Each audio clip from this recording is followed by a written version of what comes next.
All right. Hey, good morning, everybody. Welcome into the Rise and Grind Morning Show. I apologize. I don't know what happened to the audio there. I'll have to try to clip that out later. So today we're going to run through Brad Holmes' review again. We're not going to spend all morning on it. I did a video and, of course, review yesterday, and so did other people. So it's out there. You guys have heard it.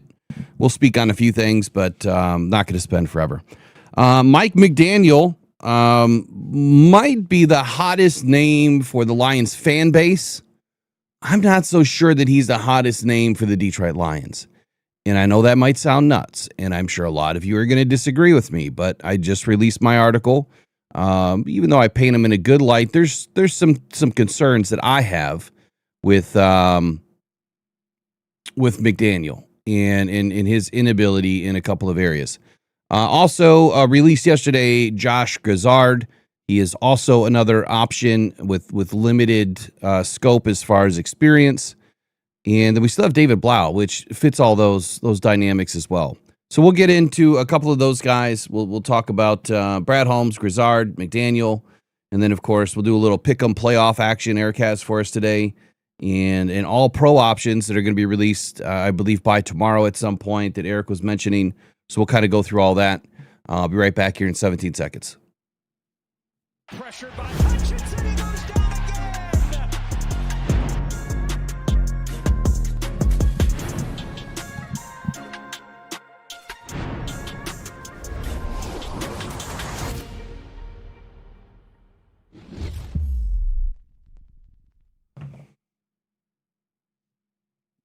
Oh, shoot. Wrong one. Actually, that's supposed to be the right one. What happened? What happened, Eric? You screwed it up. We just fixed this. I gotta love OBS. Oh, my goodness. We just fixed it. All right, Eric, welcome us in this morning. Let me switch this while I fix it. Yeah. So, what's everybody think about Brad's press conference in the chat there? Let me know if you guys watched it. Let me know what you thought about it. I watched it in bits and pieces, and I took away from it some very different things than other people did. Other people saw some doom and gloom, and I actually saw some, hey, we're going to wait it out and see. Let's see what happens. So, what did you guys all, before you guys hear our opinions about Brad's press conference and Mike McDaniel's, why don't you guys give me your opinions in the chat of what's going on with Brad's press conference? Do you think that spelled the end for David Montgomery? Do you think that Brad giving himself an F was like Dan Campbell did? Is that the proper move for Brad as well? Like, what did you guys think of his press conference? What hit you guys the most? You know, when Because you bring up I when got you bring a up message. when you bring up the grading, Eric, Yeah.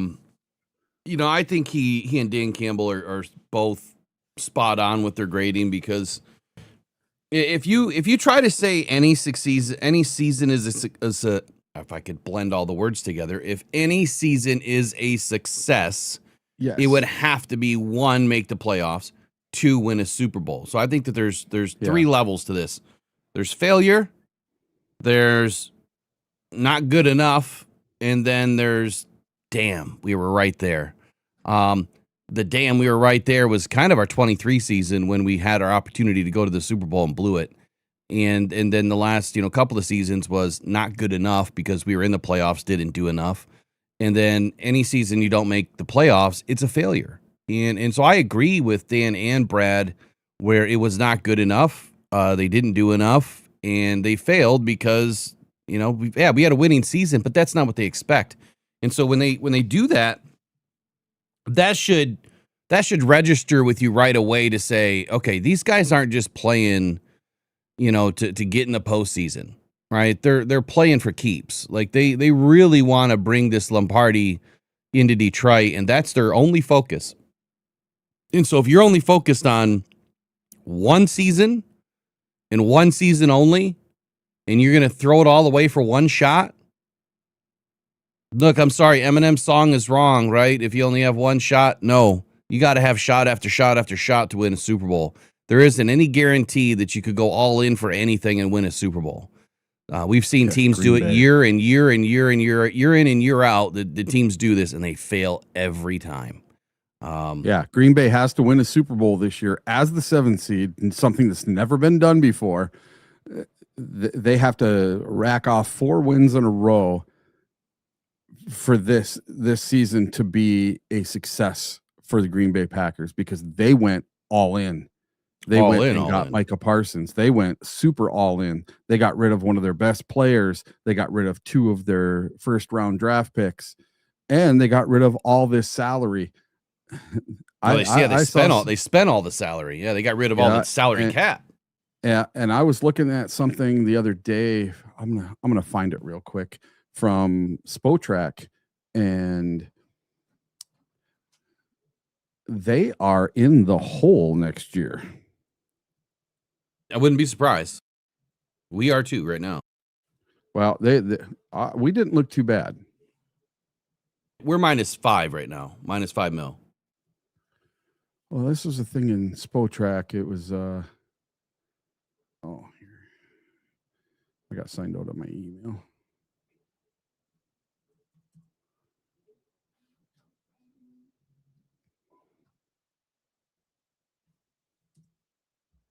All right, audio sounds good. While you're looking that up, yeah, I got it. Yeah, so today I do want to go over Mike McDaniel. I think Eric has a few reasons why he fits and why he doesn't. I just released an article here on DetroitFootballJournal.com. Don't forget to sign up on DetroitFootballJournal.com. Everybody that signed up was upgraded yesterday. So 154 new subscribers were all given a 6-month free membership. And then some people will get upgraded to the full year. And so if we calculate what that is $4,620 given away for memberships and subscriptions so far here in 2026. So we try to help. We try to give back, and I'm sure that Substack would love for me to push these things and make more money, but it's not about that right now. It's about growth. It's about getting good information out there. Please share with your friends. Bring them all in. If they want good articles, good conversation starters, I think I do a fairly decent job. And if I don't, tell me. Just send me an email at mailbagrockdown and tell me it sucked. Tell me it needed to be better. Tell me what you want next time, and I'll do exactly that. Did you find what you're looking for? I'm almost there. All right, almost there. So DetroitFootballJournal.com. Let me just go ahead and I'll put this article in right now, so you guys can follow this one and sign up. I'm not going to share the Mike McDaniel one yet because we're going to talk about it. I mean, if you're following DetroitFootballJournal.com, you probably already got the email this morning. What the?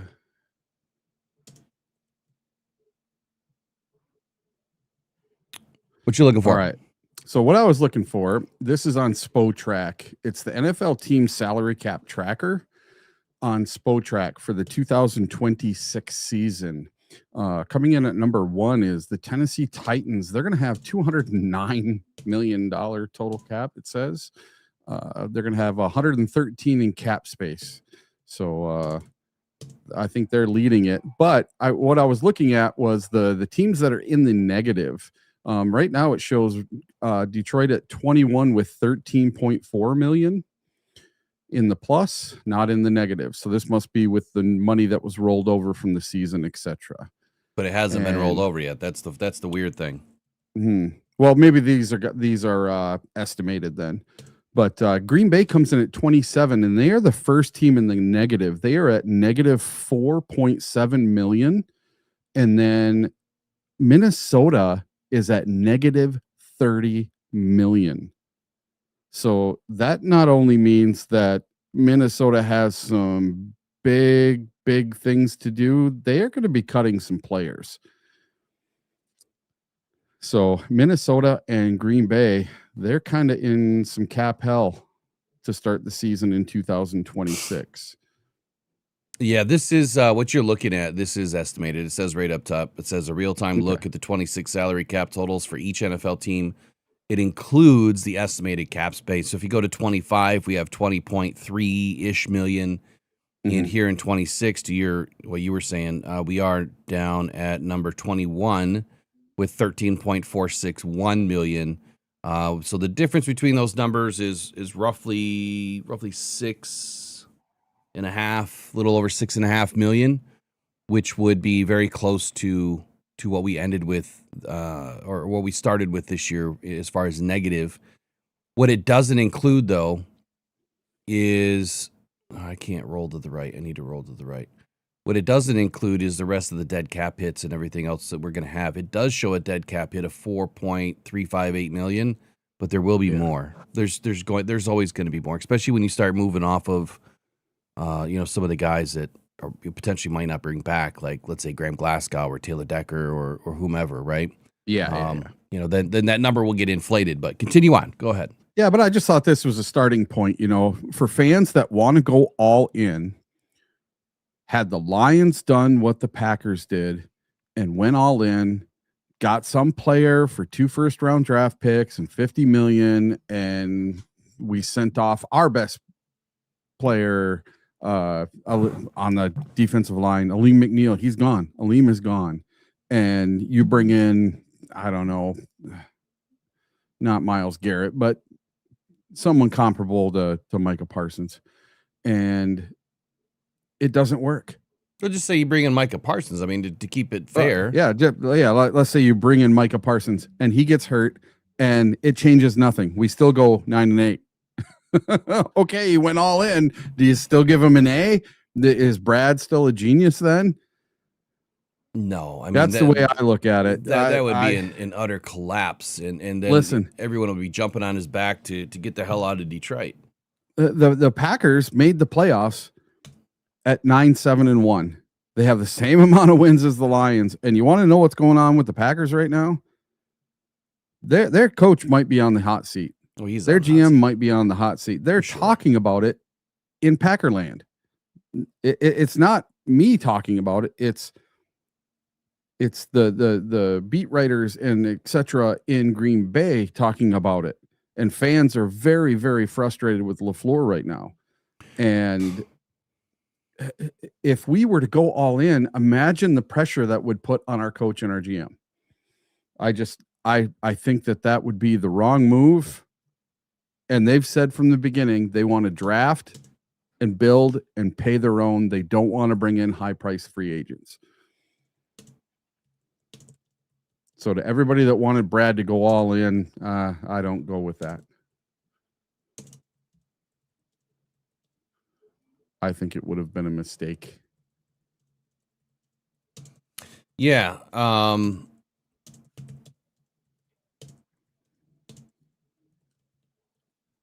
I'm just responding to Nick in the chat because he said like the Packers have him for multiple seasons, and I think that's wrong because the contract is for multiple seasons. You don't know if they're going to be able to keep him for multiple seasons. One, financially, they could walk away from him after he's rehabbed. Two, they lost him for pretty much half this season, and then at least half of next season he'll be out. And then you have to look at when will he be physically ready to play again to the level that he was. One thing I will say is when I was doing my article and workup on Jermod McCoy, I think I failed to tell everybody how impressive it was to see a guy come back in 9 months from an ACL. He was injured, I believe, in December or January of 25. And he played in the SEC an entire season this last year. Wow. And came back in 9 months. Like he was already on the field in month 7 practicing. What position is that? Corner. Wow. Yeah. And so that makes it even more impressive. So, ACLs, they can be a fickle beast, but the surgeries are getting, better and better and better. And typically the surgery makes you stronger. Now, Micah Parsons has a torn ACL. It is possible that he could come back in 9 months. And if that were to be the case, he would be ready for training camp. And then it's do you risk a $50 million guy? This is a big difference between a college guy and a $50 million guy, right? You're not going to risk that. You're probably going to put him on the shelf for at least 4 to 6 weeks, into the season. He might be out there practicing lightly and doing some light duty. If the Packers bring him back by week 1 of next season, 1, I think that'll be a grave mistake. 2, I don't think it's going to happen. So anyway, enough of that. But to your point, yeah, had Brad done exactly what fans wanted, I warned everybody of this exact scenario multiple times. And I said, you go spend this kind of money, you waste this future draft cap. What if that guy gets injured? And what happens if your season goes to shit? Because, Eric, if you think about it, what happened for the Packers? They lost 4 games in a row to end their season and barely made it into the playoffs. And that's where I got something to say to Nick P here. Because we couldn't win just one more game. One more freaking game, and we would have been in the playoffs. So they lose their way in. We also lost 2 games in a row. And you know what? Just to speak on that for a brief moment, I'm glad that we lost 2 games in a row. Because I'm sick and tired of this. Well, we lost last week. We're not going to 3. Yeah, we're not going to lose next week. We lost 2 in a row. We lost 3. Who did we lose 3 to? We lost to LA, Pittsburgh, and Minnesota, and then we beat the Bears to end the season. Was it really 3 in a row? It was 3 in a row. And so to Nick in the chat, the reason I brought this up was the Packers went all in to win the Super Bowl this year. Yeah. They didn't go all in to win the Super Bowl next year, or the year after, or the year after. Everyone says, "Oh, Detroit, your window is so small. Brad needs to go all in right now. F them picks." And at the trade deadline, we got to go get Hendrickson. We got to go get this guy. We got to go get that guy, Max Crosby, whatever. We got to do it right now because this is our year. And next year, picks be damned. That's what I'm talking about. That's what the Packers did. Yeah, and I can almost guarantee that Nick, I think you were one of them. I think you were one of them that was saying that we should be going all in and F them picks and go get Micah Parsons, get the other edge on the opposite of Aiden. And speaking of that, and I'm not picking on you, I'm just saying this is why we're having the conversation that thank God Brad didn't do that. And that we have our picks. We don't have 3rd round picks. Woo-hoo, whoop-de-doo. But we got our 1st round picks for the next couple of seasons, and we got draft cap and salary cap. So, but I would give Gutenkoost an F, where I would not give Brad an F. Brad might get a C- for this year, but he's not getting an F. Not in my mind. What grade would you give Brad Holmes? Me personally? Yeah, for this season. Well, like I said, I agreed with him. I think it's an F. If you don't make the playoffs from here on out, it's a failure. If you make the playoffs, then you just weren't good enough, and then that would probably give me in the C- range. You're halfway there. But if you make the playoffs and you can go the distance, at least at least win 1 game, you're probably in the B range. If you can win 2 or 3 games, you're in that A range, and if you can win a Super Bowl, it's an A+.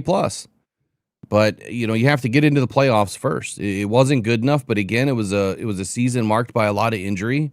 And we've spoken about that. We've kind of kicked that horse, all in. Mm-hmm.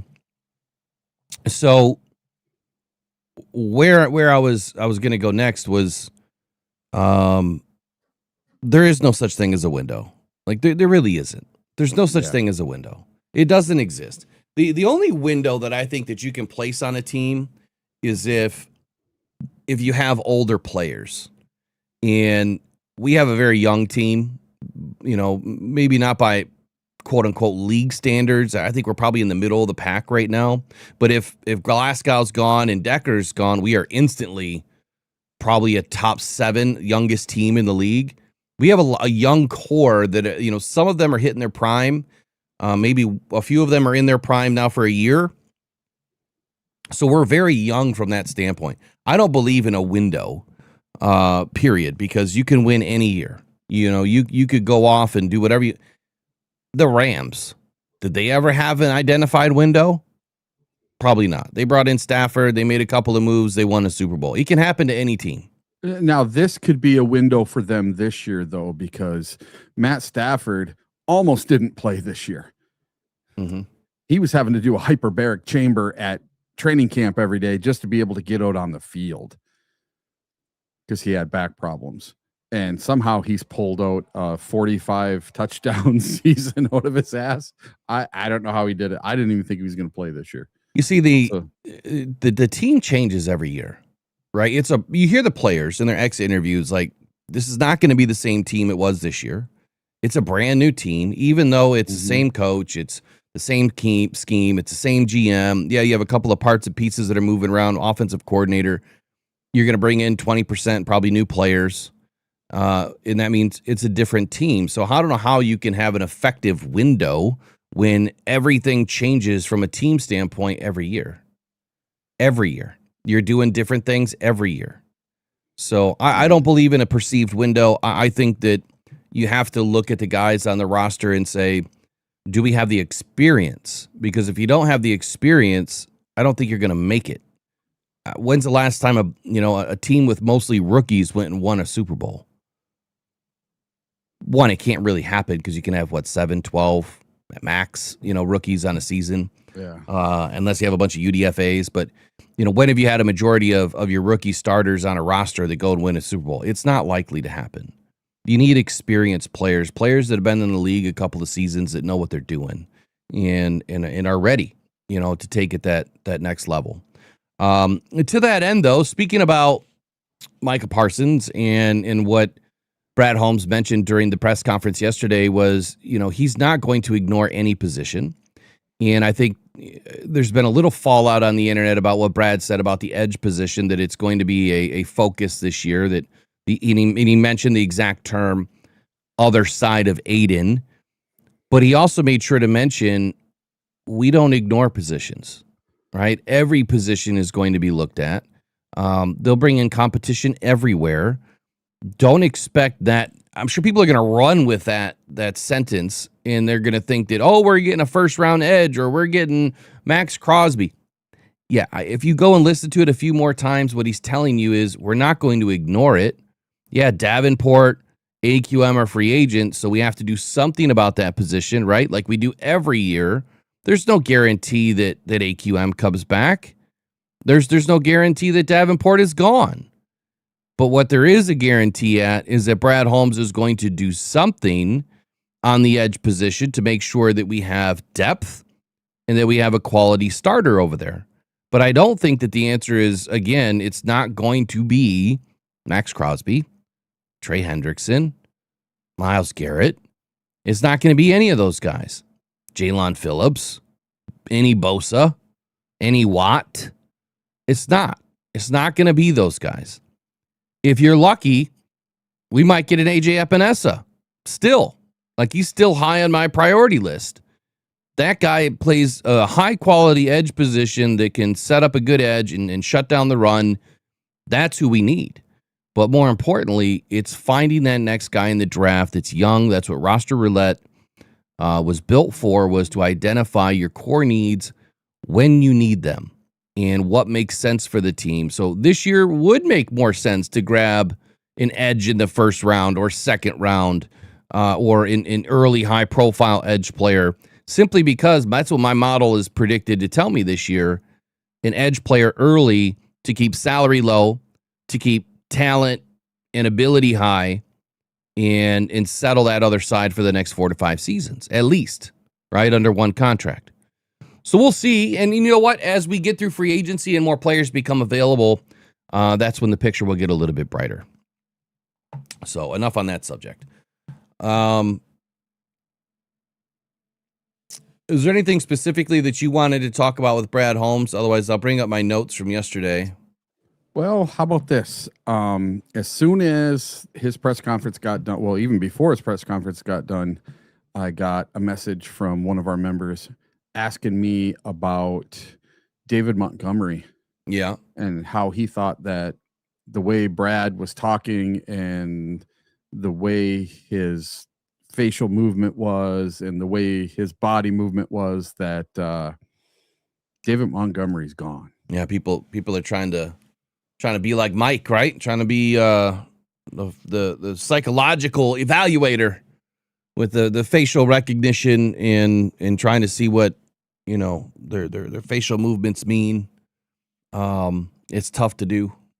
I think he played a really good role yesterday. Brad did. I think he did a really good job at throwing everybody off the trail. That's what he's doing. He's not up there telling you anything. He did a great job. You know, a lot of people were saying that he was deflecting and was, you know, or being political or whatever term you want to call it. I think, yes, he did that, but he also did it with the intent of not being egotistical this year. When you're winning, it's a little bit easier to have an ego and be excited. Yesterday was more somber, more business-like. Like, I'm not going to be happy about anything because we didn't do what we expected to do. And whether or not you believe David Montgomery is gone, I think that what he said was very clear. So if there's anything else you want to say about that situation, go for it, and then I'll give you my 2 cents. I just noticed that Brad didn't seem like he has been in any other press conference. Seemed kind of annoyed with a lot of the questions. Knew they were coming, and they still annoyed him. It kind of seemed like he didn't want to be up there this time. Well, it's been a while. We haven't seen him in several months. Yeah, since the beginning of the season or end of free agent or the trade deadline or whatever. I don't know when's the last time we saw Brad. I think it would have been right after the 90-man cuts and developing the 53-man roster. Yeah. Him and Ray Agnew. I think it was back on August 8th or August 11th, somewhere in that time frame. Oh, gotcha. I'm sorry, maybe it was after that because end of August was when cuts were. So, maybe it was early September. Either way, it was sometime end of August, early September is the last time I remember seeing him and Ray Agnew at the same time, sitting next to each other. I highlighted that just a couple of months ago. So here's my take on Montgomery, which I said last night and in the video. He says, you know, he's not sure if he'll be here in 2026. And they're going to obviously have conversations with David Montgomery about his future, whether that's in Detroit or somewhere else. And I thought that Brad was very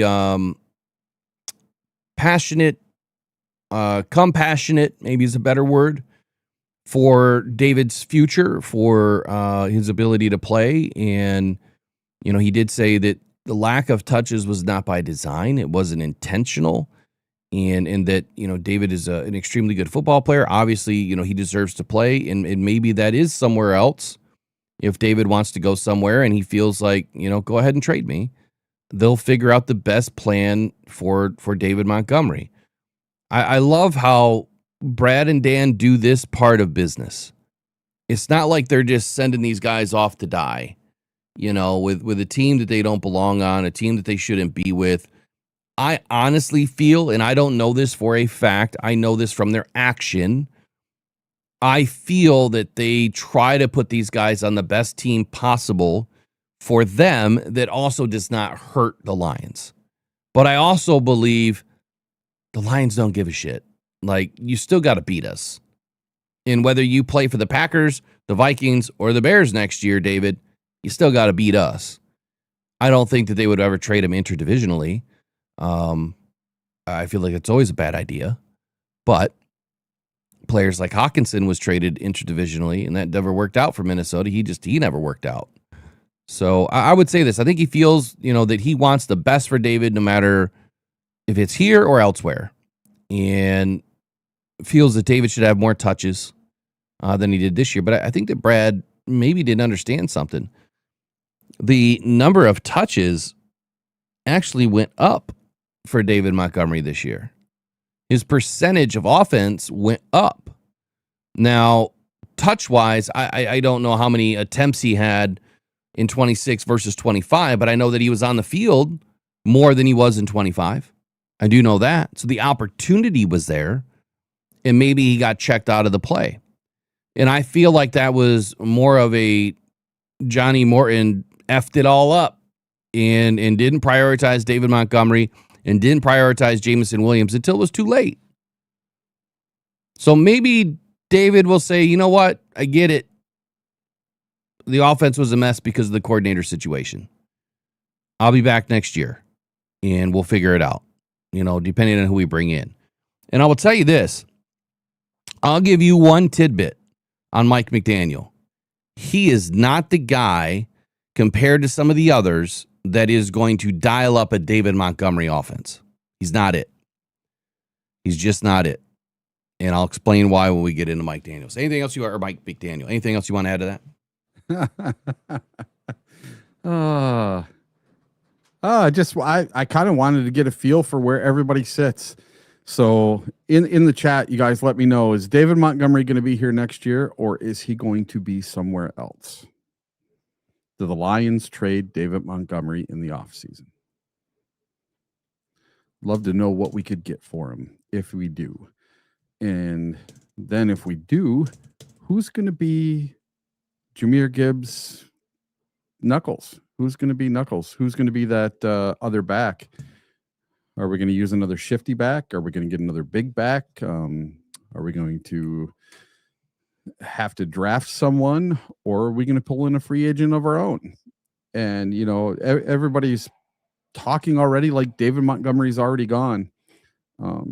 Until they trade him, he's still on this team. So to me, David Montgomery, I don't think he's going to go anywhere. That's just my personal opinion of what I think. So I'm going to say no on this. But that's just me. I know most people are going to think he's gone. So this is where I got criticized the other day, which is fine. I love it. I started talking about drafting a running back. And immediately I was thinking of David Montgomery's replacement, and someone that was potentially better than what David Montgomery offers, bigger, faster, stronger, more physical. But necessarily it's what he can do with his speed. He is Jahmyr Gibbs number 2, 5 inches taller, 40 pounds heavier. That's what he is. Jahmyr Gibbs number 2. And that's Jeremiah Love. Now, the Lions right now do not have a shot at Jeremiah Love unless they move up the board. And if they go in and take a running back in the first round, oh boy. Everyone would lose their minds. Yeah. And now who does he play for? Notre Dame.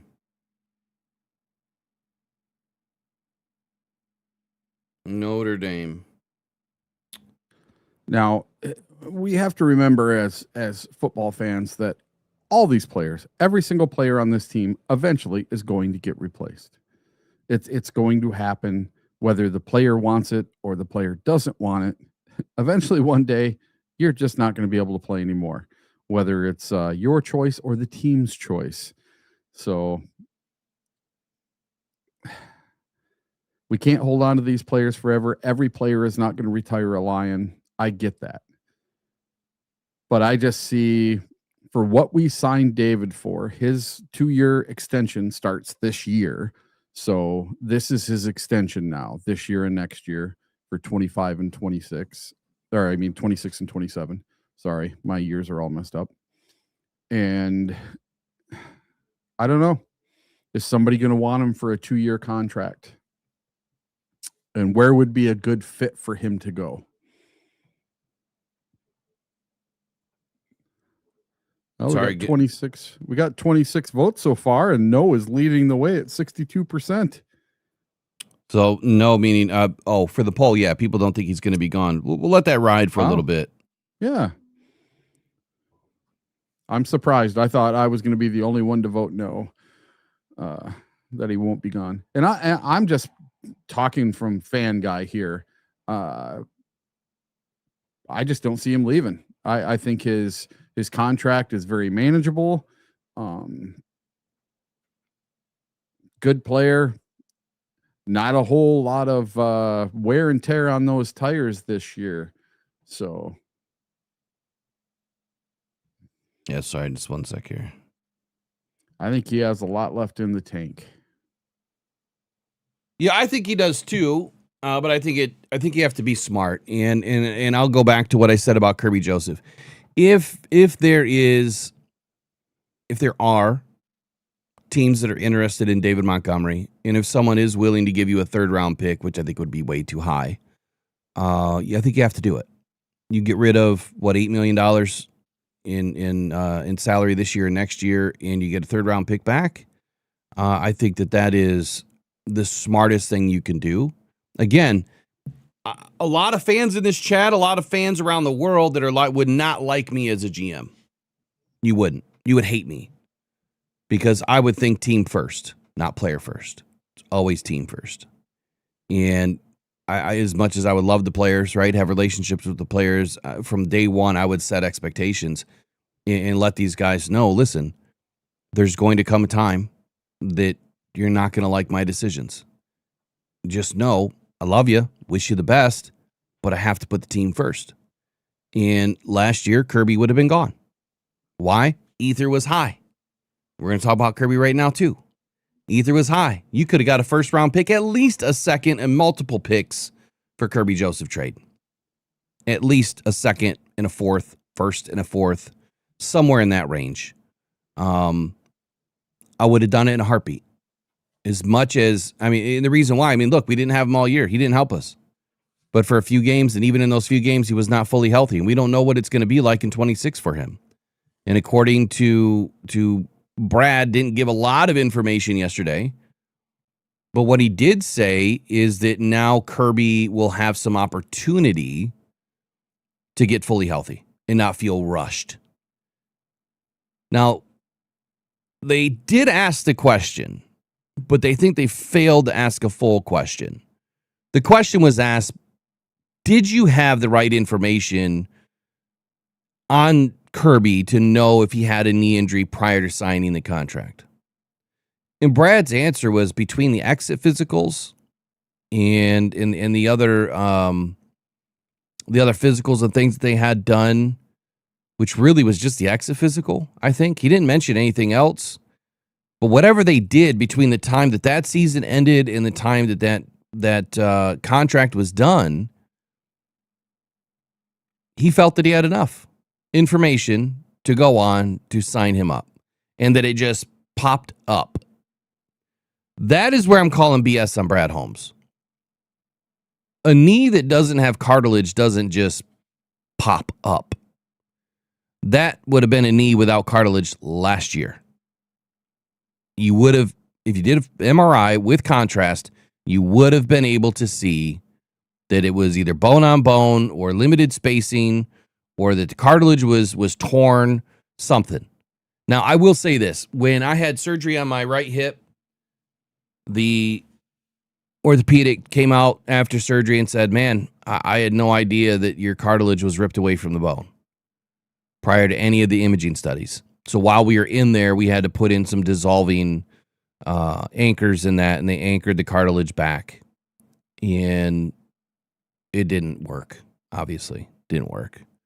So I get it. You can find some things during surgery. Some things are going to pop up. These imaging studies are not perfect, right? Medicine today is great, but it's not perfect. So I get that some things can pop up, but this, I don't think, was one. If you don't put your players through a full body MRI and you don't look at the major joints of every player before a contract, that to me is stupidity. And right now the Lions are up Schitt's Creek without a paddle on Kirby Joseph because he has a guaranteed clause. And it's guaranteed for injury. It's also guaranteed just period. So they're out money whether he plays again or not. I think the number's like $26 million that they're going to lose if he can't play again. So I'm sorry. I would have traded Kirby. Now, what would have happened is that team would have done a physical on Kirby. And guess what would have happened? Probably would have failed. Trade wouldn't have happened. And then you're done with Kirby. At that point, I'm not giving you a $20 million contract a year. Ain't no way. So, thoughts that on Kirby? All around, it's a bummer. And you could tell Brad kind of felt like he got the wool pulled over his eyes.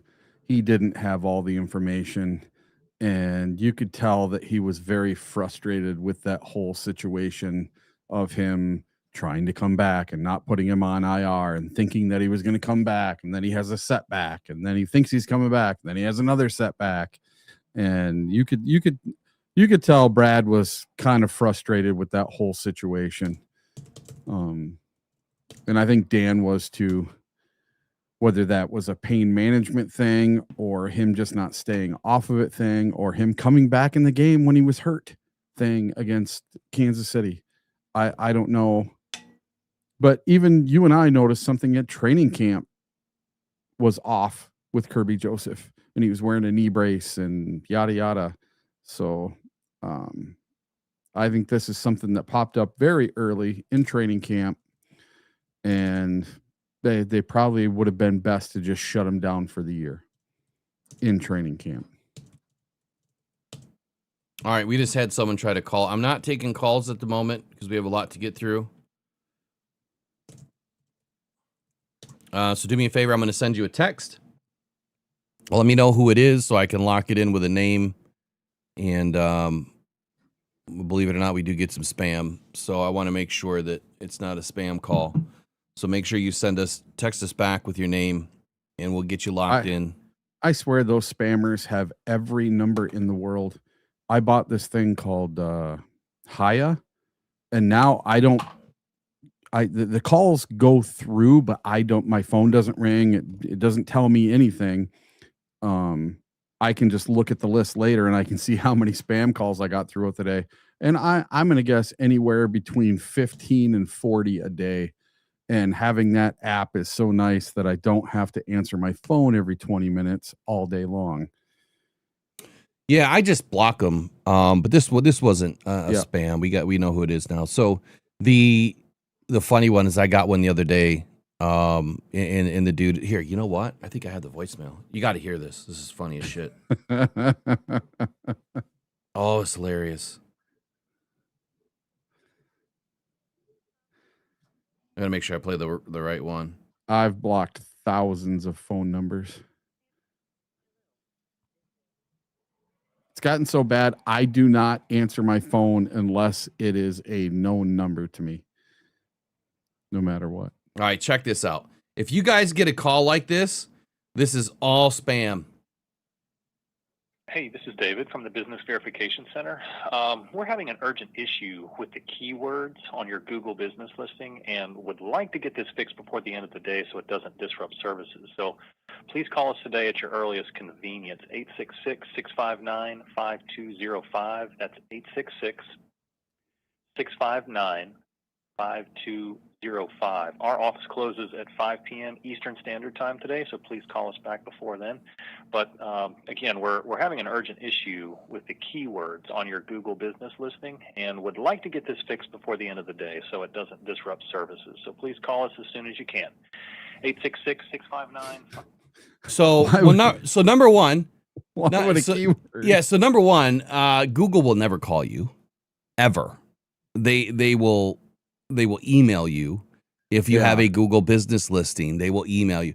So when I sent this to AI and I sent the phone number to AI and I said, hey, what company does this belong to? And it came back as a spam and said that it was a scammer. Most likely what they're trying to do is to sell you something, but they're also trying to leverage your information. So it could be, it could be some scammer that has watched a live feed, sees the number rolling across the bottom on the ticker, and is like, "Hey, we're gonna get this guy. He has businesses, and we're gonna try to get this dude." Yeah, you're not gonna get me, and especially when the number that shows up on my phone doesn't match the number that you're giving me, and then when I look up the number, it doesn't come up to a business. That's a huge red flag, just in and of itself. So, yeah, if you get a call like that, it's a scam. Don't worry. Even if you do have a business, your keywords are more than likely not having a problem. So, they're fun. Anyway, a couple more things on Brad. Let me get back to my list here. And we got to get into the things that make Make the world spin. Brad, on adjustments, this is another one that I think that fans were going to run away with yesterday. Yeah, where he was saying, already what he's asked is being more aggressive in free agency, and he was like, can you explain, like, what do you mean by that, and just because there's not a headline for everything that Brad does doesn't mean that he didn't attempt, right? There's hundreds of calls, I'm sure, that go on, but if it doesn't leak, if nobody knows about it, you think it didn't happen, which is the furthest thing from the truth. Brad is working on things daily, weekly, monthly. He's always trying to figure out what's best for the team. But you see Ian Rappaport, Adam Schefter, Daniel Jeremiah, Jordan Schultz, Diana Rossini, they don't report it because they don't know about it. And the only way that they would know about it is if the GM on the other side said, hey, yeah, just, casually had a conversation with Brad Holmes about X, Y, and Z. Then it might leak, and then it could be valid. But if it comes from a channel that's on at 7 a.m, it's not valid. It's just not. They don't know. They have no clue. Or I don't care if it's 6 a.m. or 6 at night. They don't know. If none of the Detroit, guys covering the Lions, the beat writers, if they haven't heard of it, it's not true. It really isn't. Like, I would never come up here and say, I know Brad just called somebody and they're trying to bring in Trey Hendrickson. No, I would never do that. If I do have conversations with my people that are in the business and they have heard of something, I will loosely give you that information with, a little bit of a red flag around it saying, I wasn't there in the room, so I don't really know. But this is a rumor. But I would never definitively say something happened. So what Brad is trying to say here is, just because you're not seeing a headline doesn't mean I haven't done it. And then what happened as soon as he gets off of this press conference? 2 hours later or hour later, whatever it is, Mike McDaniel was contacted by the Lions. Headline leaked by Schefter, Rappaport, all the goodies, right? That means contact happened. Someone told those guys to leak it and to put that information out there. Same thing with David Blau or anybody else that they're going to call to bring in. So every headline that comes out isn't accurate, but if things like that come out, more than likely it happened. I just found it kind of odd that one of the number one things that was going on in that toxic chat yesterday during the press conference, which was so bad, is a lot of people were saying, how come you haven't hired McDaniel? How come you haven't called McDaniel? How come McDaniel's not being interviewed? Like, the dude was just fired 2 hours ago, right? It's not likely to happen. He's literally live at the time, an hour later that McDaniel was fired. It's not going to happen that quick. It doesn't mean a call didn't go out. Doesn't mean that someone in the Lions organization didn't contact his agent and say, hey, we want to get him on the phone. And then a couple hours later when he's done, it happens. And the headline proves itself. So just because you can't hear it or see it or read it doesn't mean it's not happening. And the same thing is about free agency, in bringing players in, whether it's the trade deadline or free agency. He's always working on stuff. Any comment on that?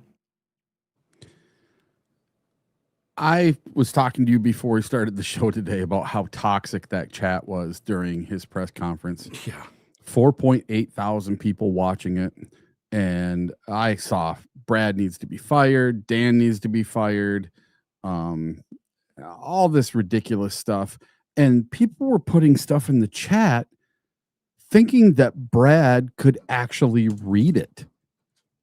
If you think Brad is going through and reading the chat while he's up there talking, you have no brain cells. There's no way for him to be up there reading your crappy comment, just to put it mildly, while he's up there talking to the media.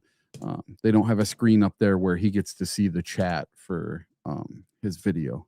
So I thought that was very funny that, they really honestly think that Brad could see what they're putting down. And it was the most toxic, negative stuff ever. Brad needs to be fired. Dan needs to be fired. Need to get rid of this player. Need to get rid of that player. Everybody sucks. You know, the Lions just accomplished something, even though we did not make the playoffs.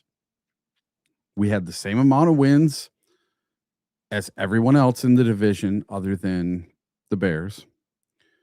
We had 9 wins. The Packers had 9 wins.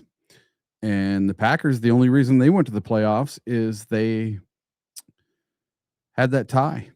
The tie actually helped them get in the playoffs this year. And I don't know. I just there's part of this fan base that is so impatient. The Lions just did something they've never done since the 1953. They just had 4 winning seasons in a row. How is that not enough for some of these people? Everyone is so spoiled after 12-5, making the NFC Championship game, and then going 15-2, and then starting out this season 5-2. Everybody is spoiled.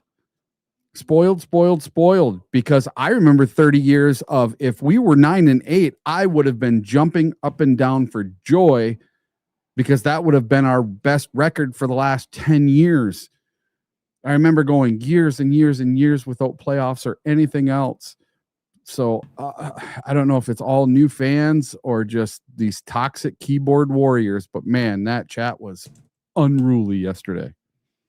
All right, I just opened up phone lines. Brandon, if you'd like to call in now, give us your crazy idea, crazy thought that if Monty is going to be moved, now's the time. We'll take one quick call, and then we're going to change over to Mike McDaniel and some of the offensive coordinator options that are viable and potential. There we go. Just make sure that you have your background noise killed for me. Make sure it's all turned off. Just make sure that you have your background. Can you hear me? Noise killed for me. Make sure it's all turned off. Brandon, can you hear me? Hold on, buddy. Hold on. Brandon, can you hear me now?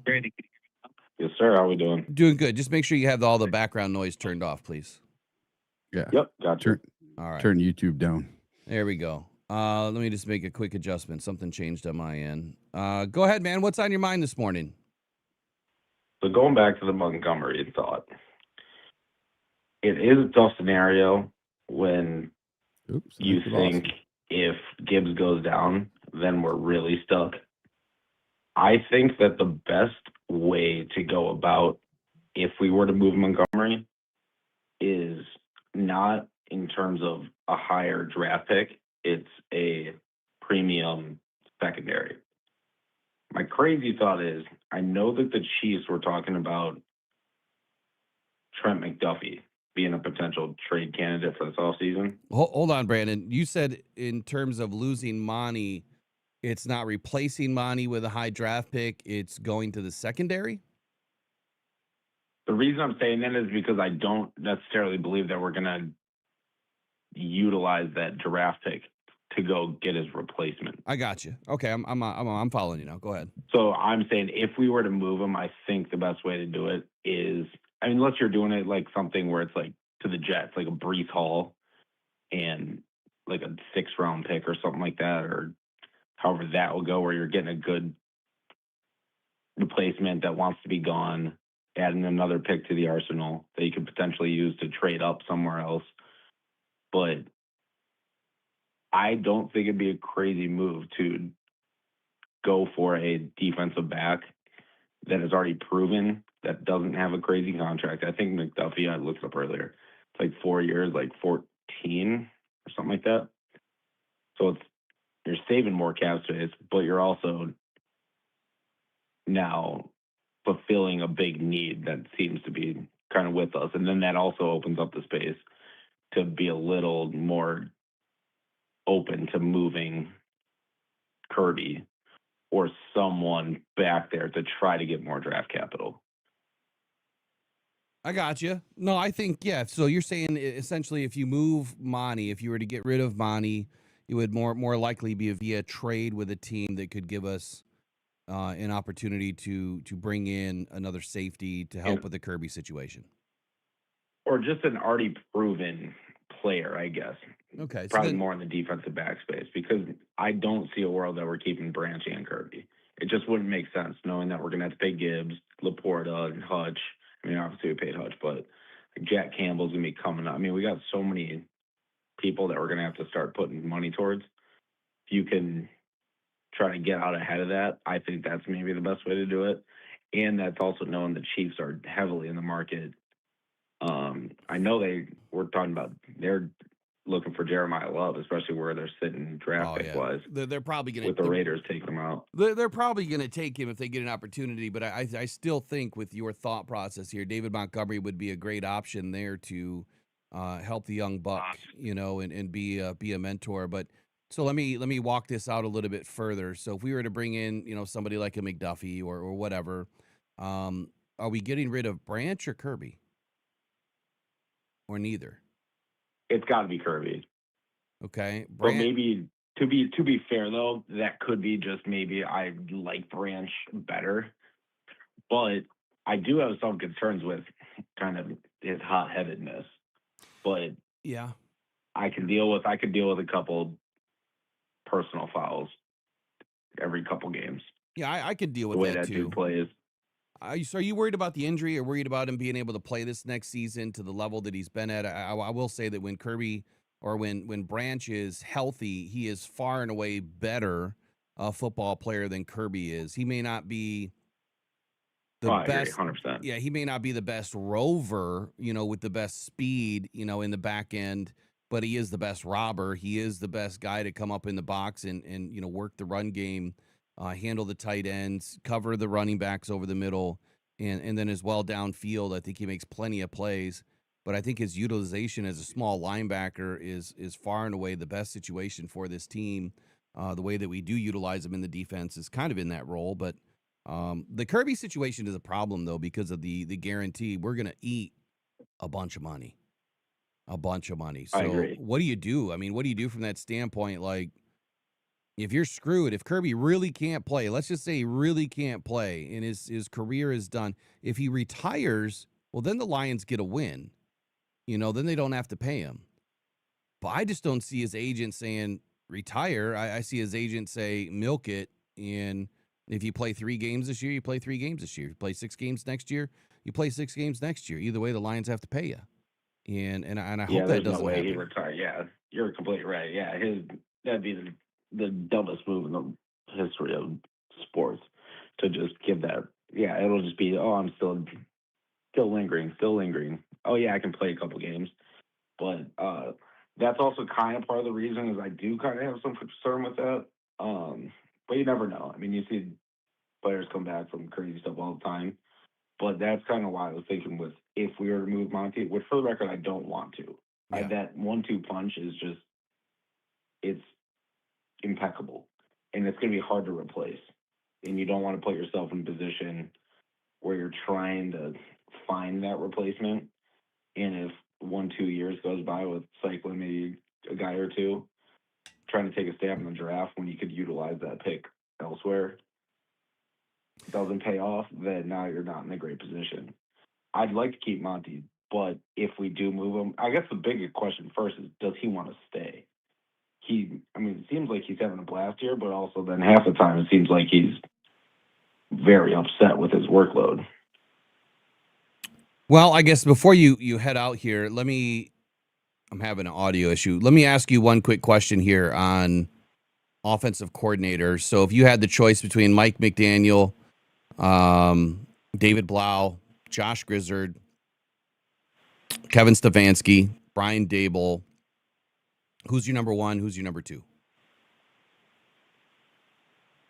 This could actually sound absolutely crazy, but I would probably put Brian Dable as number 1 because I think he fits the culture and nature that we have set.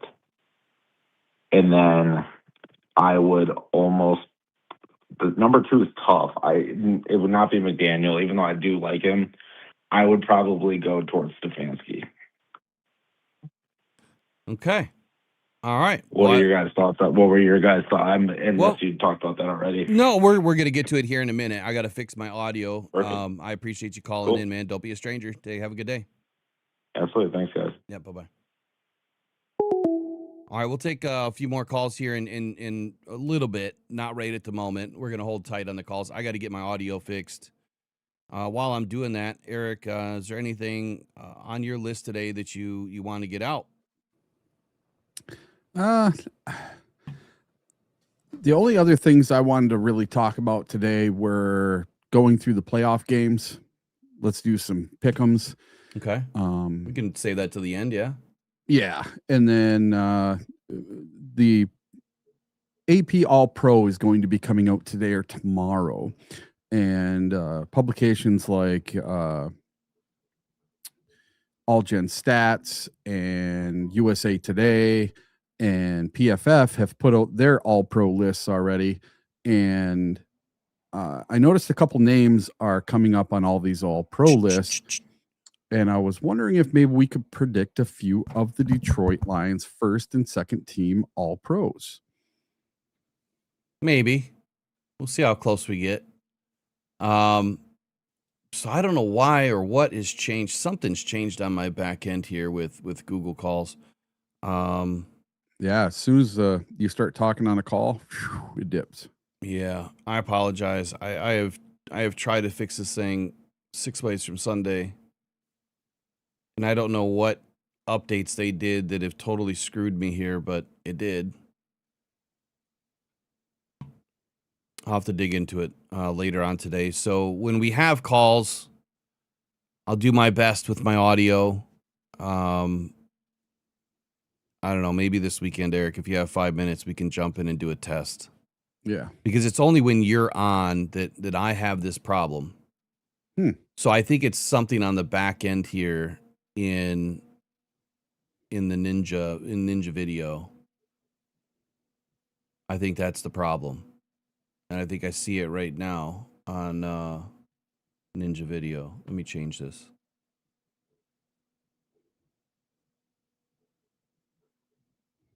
Yeah, everything's disappeared.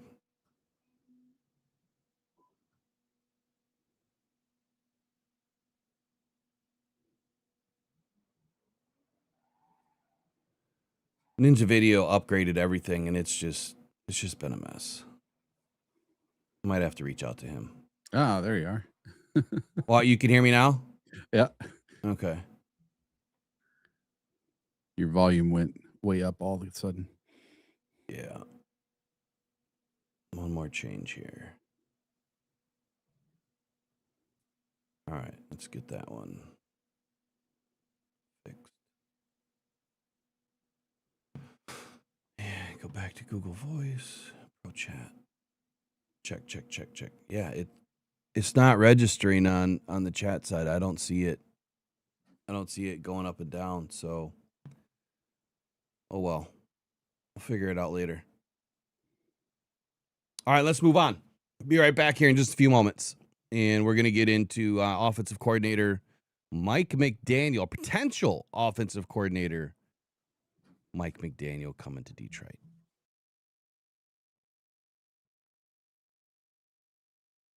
Yeah. On my phone was Peyton Manning. He said, Jeff, I feel your pain. Will you join me in exorcising the curse of Bobby Lane? Just like that, we started winning. Just like that, we were playoff bound. Just like that, way up in heaven,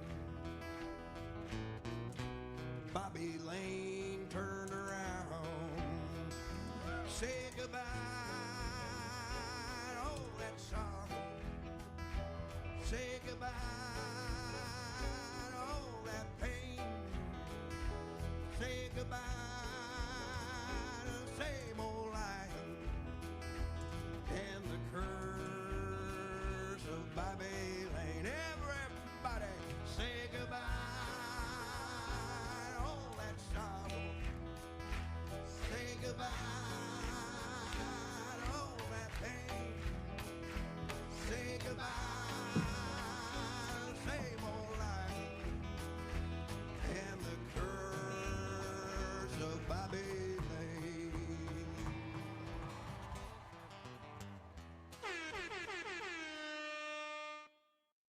All right, we back.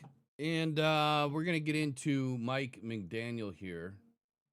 Got AI trying to fix my audio situation, but we should be good as long as I don't take any calls right now. Let me just turn this back up. And we should be good. I should be back. All right, so Mike McDaniel was released yesterday. He wasn't the only name. There was another name that I didn't get a chance to speak to, and that was Josh Grizzard, Tampa Bay Bucks offensive coordinator. And I want to talk about both of these guys. Primarily, I want to start with Grizzard first. And the reason why is these guys are kind of similar as far as brain intelligence, if you will. Both of them hail from Yale. So both of these guys are extremely smart dudes. Grizzard was a safety at Yale. And I'm not sure if Mike McDaniel ever played football. I don't think he did. Do you know? I do not. I have all of his coaching stats, but I did not. It didn't bring up anything about. Oh, here we go. He was a receiver at Yale. Ah, there we go. Well, at least he went to Yale, and then it says his position was a wide receiver. So I would assume that means that he played wide receiver in college. I'm going to assume that he played wide receiver in college. He's 5'9", 175, so he must have been, a slot guy. But we know another guy that was, a little bit on the smaller side. Corey Besh also played, at the college ranks. It was pretty shifty. We got to watch a couple of his videos this past season when we had him on. But the difference here is we have the mad scientist in Mike McDaniel, and then we also have the modern hybrid in Josh Grizzard. And both of these guys fit, but I think vastly different buckets here of play caller, individual, in kind of what they're all about. So both of them have the Ivy League intelligence. Both. Josh Grizzard has the modern motion concepts. Mike McDaniel does too, but he also likes to kill you with speed.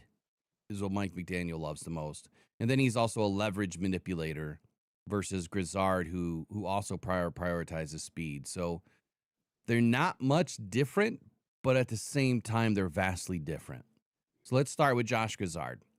So who is Josh Grizzard? Tampa Bay. Tampa Bay? Okay. OC. Yep. For one season. If you go to Josh Grizzard's wiki, it'll give you the rundown of his career. So obviously that Grizzard was let go 2 days ago. I believe, 2 days ago now. Not yesterday, but the day before.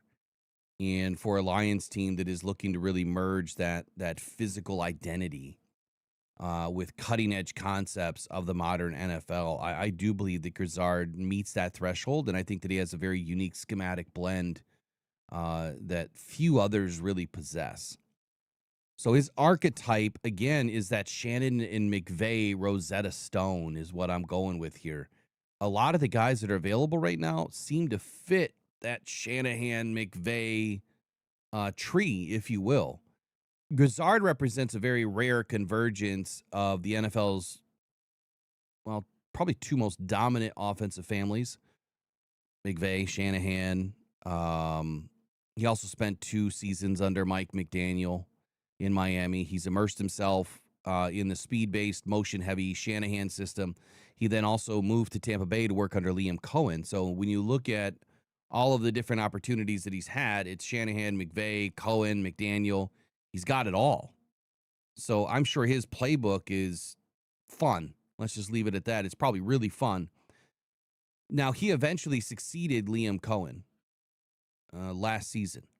So he's not just a branch of any one tree. He's kind of this hybrid, modern hybrid motivator, if you will, of all different trees, if you will, for lack of a better word. The case for Grizzard is based in evidence of adaptability for me. His pedigree is elite. simply by where he's been, who he's coached under, who he's coached with.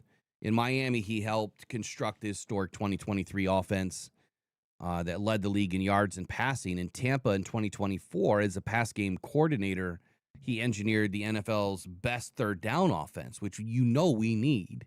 Third down has been terrible for us. It's gotten a little bit better with Dan Campbell, but it's been a problem over this last season. He also helped Baker Mayfield revive his career. Maybe this season didn't go as planned, but I feel like they had a lot of injuries in the wide receiver room, throughout the season that didn't help the situation. He understands how to layer the illusion of complexity that creates easy throws, something that Jared Goff really thrives in. His firing in Tampa felt a bit premature to me. The offense started 5-1 in 25 before injuries to Mike Evans and Jalen McMillan derailed the unit. And Todd Bowles needed a scapegoat to really survive. And I think the scapegoat was Grizzard. Quite honestly. Hold on a sec here.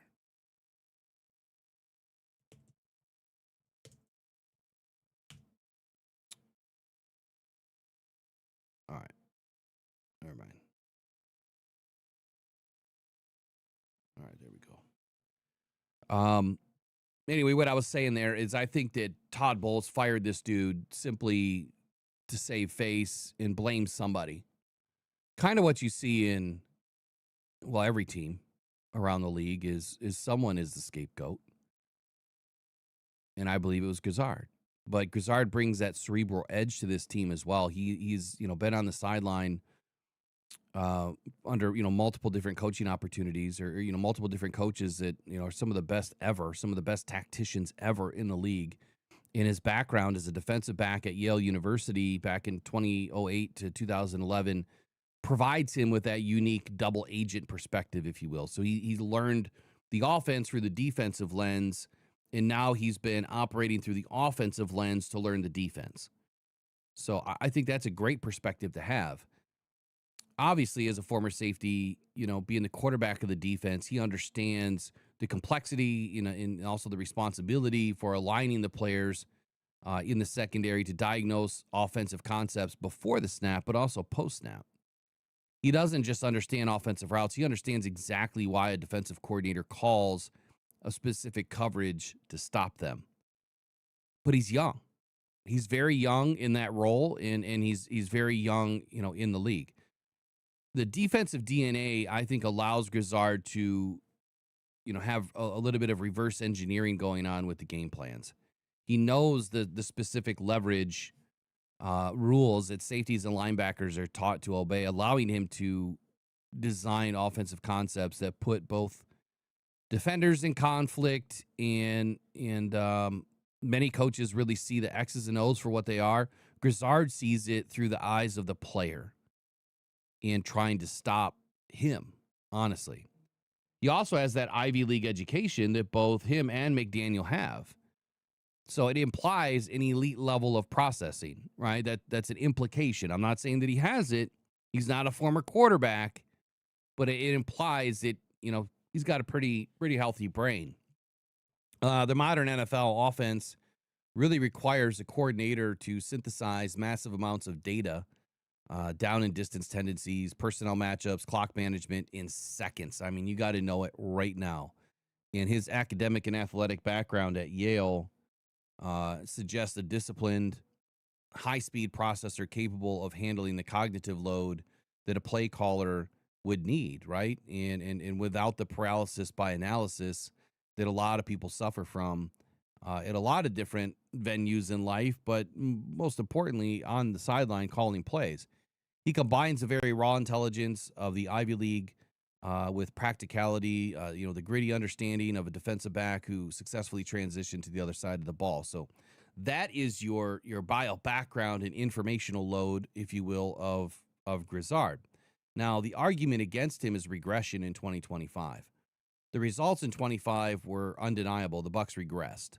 But why did they regress is the question. They had a very hot start, then the unit collapsed. They finished 21st in total offense, averaging just 17 points per game over the final stretch of the season. Critics argue that once defenses adjusted to his initial scripting, that he lacked the experience to start counterpunching and be able to call a game in game, during the game, and make changes. I don't know that really exists without watching every Bucks game, which I honestly haven't done. I believe there's valid concern there. That is one of the biggest concerns that I had with Johnny Moe. Is one of the biggest concerns I've had with Calvin Shepard and Aaron Glenn and anybody else. Hell, Ben Johnson for that matter. I mean, our third quarter was terrible under Ben Johnson every single year, it seemed like. So every coach has a problem. They all have their weaknesses. This is last season is being blamed on Grizzard. The concern that while he knows the theory of Shanahan, McVay, McDaniel type offenses, that he may not possess the feel for calling it live against top-tier defensive coordinators. So that's his argument against. The Miami connection and the shared lineage here, while Dan Campbell and Josh Grizzard did not share a sideline simultaneously, they are intrinsically linked by the same Miami Dolphins as the finishing school, if you will, that has produced some of the league's toughest coaches. The Hard Knocks origin, Campbell cut his teeth as a tight ends coach and interim head coach in Miami, established the very culture of the grit and accountability that defines him today. Grizzard arrived just one season later in 2017 after Dan Campbell left, and he rose from the quality control to wide receivers coach in that same building. So there's familiarity, right? And then when you have the ability to talk to people, for Dan Campbell to talk to people that he knows at Miami and say, hey, what can you give me about Grizzard? That'll be there, for him to be able to kind of pick and pull from people's brains about who this guy is. The blueprint, both men have been molded in an environment that prioritized internal development. And I think that's why you see a lot of that in Detroit today. But just as Campbell was promoted from within to lead a team in crisis in 2015, Grizzard earned his stripes by surviving multiple regime changes. Gase to Flores to McDaniel. The fact that he was able to withstand that 3 in a row, that tells you there's something there. And I'm not real sure. I'm not real sure what it really took this year for him to stay in Tampa. But providing his value as a grinder who puts team above all else, I think, is what matters the most. Team above ego. And I think McDaniel's the opposite. I think he's all ego. Then you have the 6 degrees of separation factor. Current Lions personnel, including former Dolphins staffers, provide a direct conduit of information both ways. They know Grizzard's work ethic matches the Dan Campbell guy criteria. High character, low maintenance, and obsessed with details. Those are all good qualities. There's risks, right? You've got the rebound factor. Hiring a coordinator fresh off of firing, especially one who presided over a late season collapse, is risky optics, but is it really risky? Can he command the respect of a locker room that just saw his offense dismantled for a lack of production? I think that's a question that's answered on the field in practice. Play calling rhythm. Detroit's offense under Ben Johnson and Dan Campbell was defined by aggressive, fearless play calling.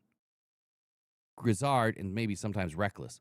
Grizzard was criticized in Tampa for becoming too conservative and too predictable when pressure mounted. We can't have that. That cannot exist. And I think that there's layers that you can build into this that can help protect you. Number one, if you were to treat this as the same idea or concept of bringing in a Blau to game plan and Dan Campbell's calling plays, that eliminates both of those risks, right? Because Dan is the one that the team is looking to.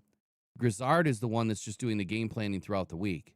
The question is, does Grizzard or Blau or anybody else want to be a game planner and not call plays, at least for the first season? That would mean that your ego would have to get tucked.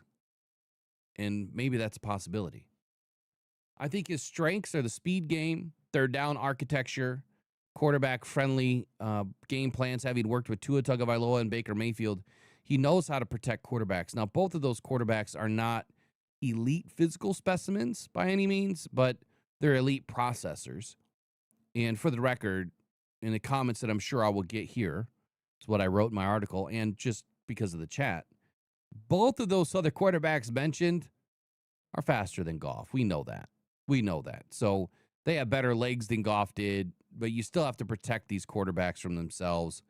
And then I think intelligence, obviously Grizzard has great intelligence. Actually, I got to fix that real quick. Hold on.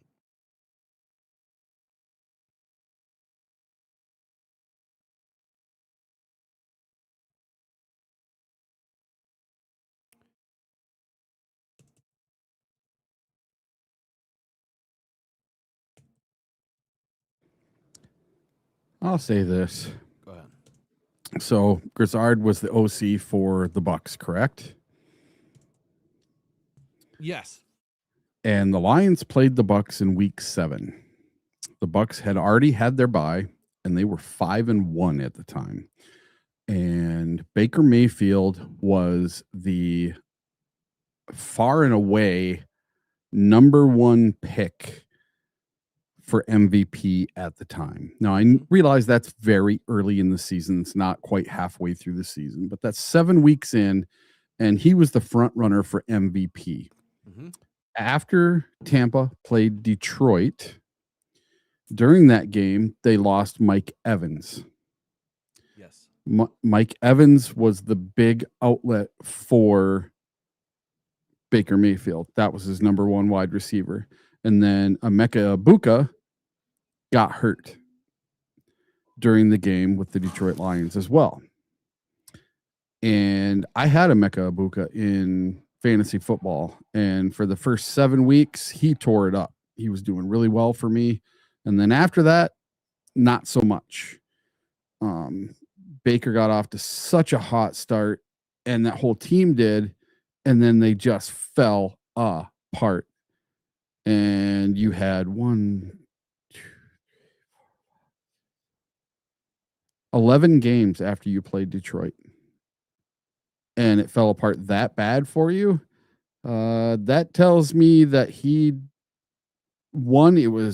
had to have been just catastrophic injuries, and 2, he couldn't adjust to all the injuries. He just couldn't get what he wanted to do on paper onto the field. So I would be very nervous with that as an OC for the Detroit Lions. That's just my personal opinion. It would make me very nervous to have him as our OC. No, I'm not saying that I'm in love with Grizzard. I'm just pointing. Yep. I'm just giving you the options here, but I'm going to push back on yeah. All right. Well, here's why. What happened with our offense when we have injuries? Oh, same thing. All right. What happens with our defense when we have injuries? Oh, exactly the same thing. Okay. So why would Grizzard be any different than any other offensive play caller, defensive coordinator, offensive coordinator, head coach? When you have injuries that are like you said, catastrophic. Yeah. You lost Evans, Egbuka. I mean, Egbuka was one of the best receivers in the league this year. So he was there for a while. He was.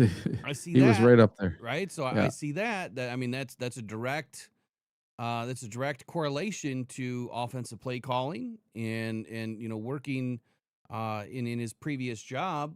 As a wide receivers coach, he knows how to get the best out of these guys.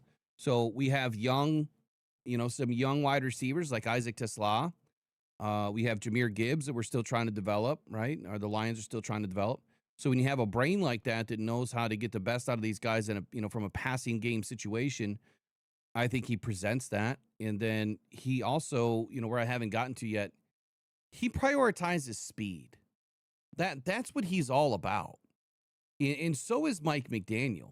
It's like they are two of the same, cut from the same cloth when it comes to, what they like to leverage the most. They like to utilize speed to get their guys out in space. And for me, I would welcome that because I feel like it's something that we have not utilized. It is something that we have not prioritized. And I guess in this case, for Grizzard, I would say that, is he the perfect fit? No. Is any OC going to be perfect? Absolutely not. I think what it comes down to, what it all boils down to for Dan Campbell and Brad Holmes is, what is your experience? Are you able to adapt? Are you coachable, right? Are you likable? Are you teachable? And if you can answer at least those first 4 or 5 questions with an affirmative, well, now you have a building block. What his experience tells me is that he has the lineage, of multiple high caliber offensive coordinators and coaches that have been some of the best in the league at coaching offense. And if you can pull some of that out of him, then as with any OC, if you can pull some of that intelligence out of him and what he's learned, having a guy like Dan Campbell and the other guys on this roster, Scotty Montgomery, Hank Fraley, and others that can, help you design good game plans and give you good information. I'll say the same thing about the OC as I would anybody else. You are the sum of your parts and pieces. So the guys around you in that, that roster of coaches, they have to feed you the best information. The run game coordinator, the pass game coordinator, the wide receivers coach, the running backs coach, the offensive line coach, even the defensive line coach, who's also a run game coordinator. They have to give you the right information to be able to dial up a good game plan. And I think with Jared Goff, I think this changes a little bit for me with whoever we bring in. The coach needs to be able to mentally, emotionally, fit with Jared Goff. If you are total oil and water and you're not able to at least have some semblance of a relationship because you're polar opposites, that's not going to fit. And that's when we get to McDaniel, that's probably my biggest concern. I think a lot of people see McDaniel as this big egotistical maniac. That will not fit with Jared Goff, period. Ben Johnson was, we didn't know, but he's becoming this egotistical maniac. I don't think he was that way specifically in Detroit. I thought he was a little bit more humble, a little bit more reserved, a little bit more calculated. I think he's totally changed in Chicago. I think that the fit has to be with Jared Goff beyond anything else. Honestly, anything you want to add to that?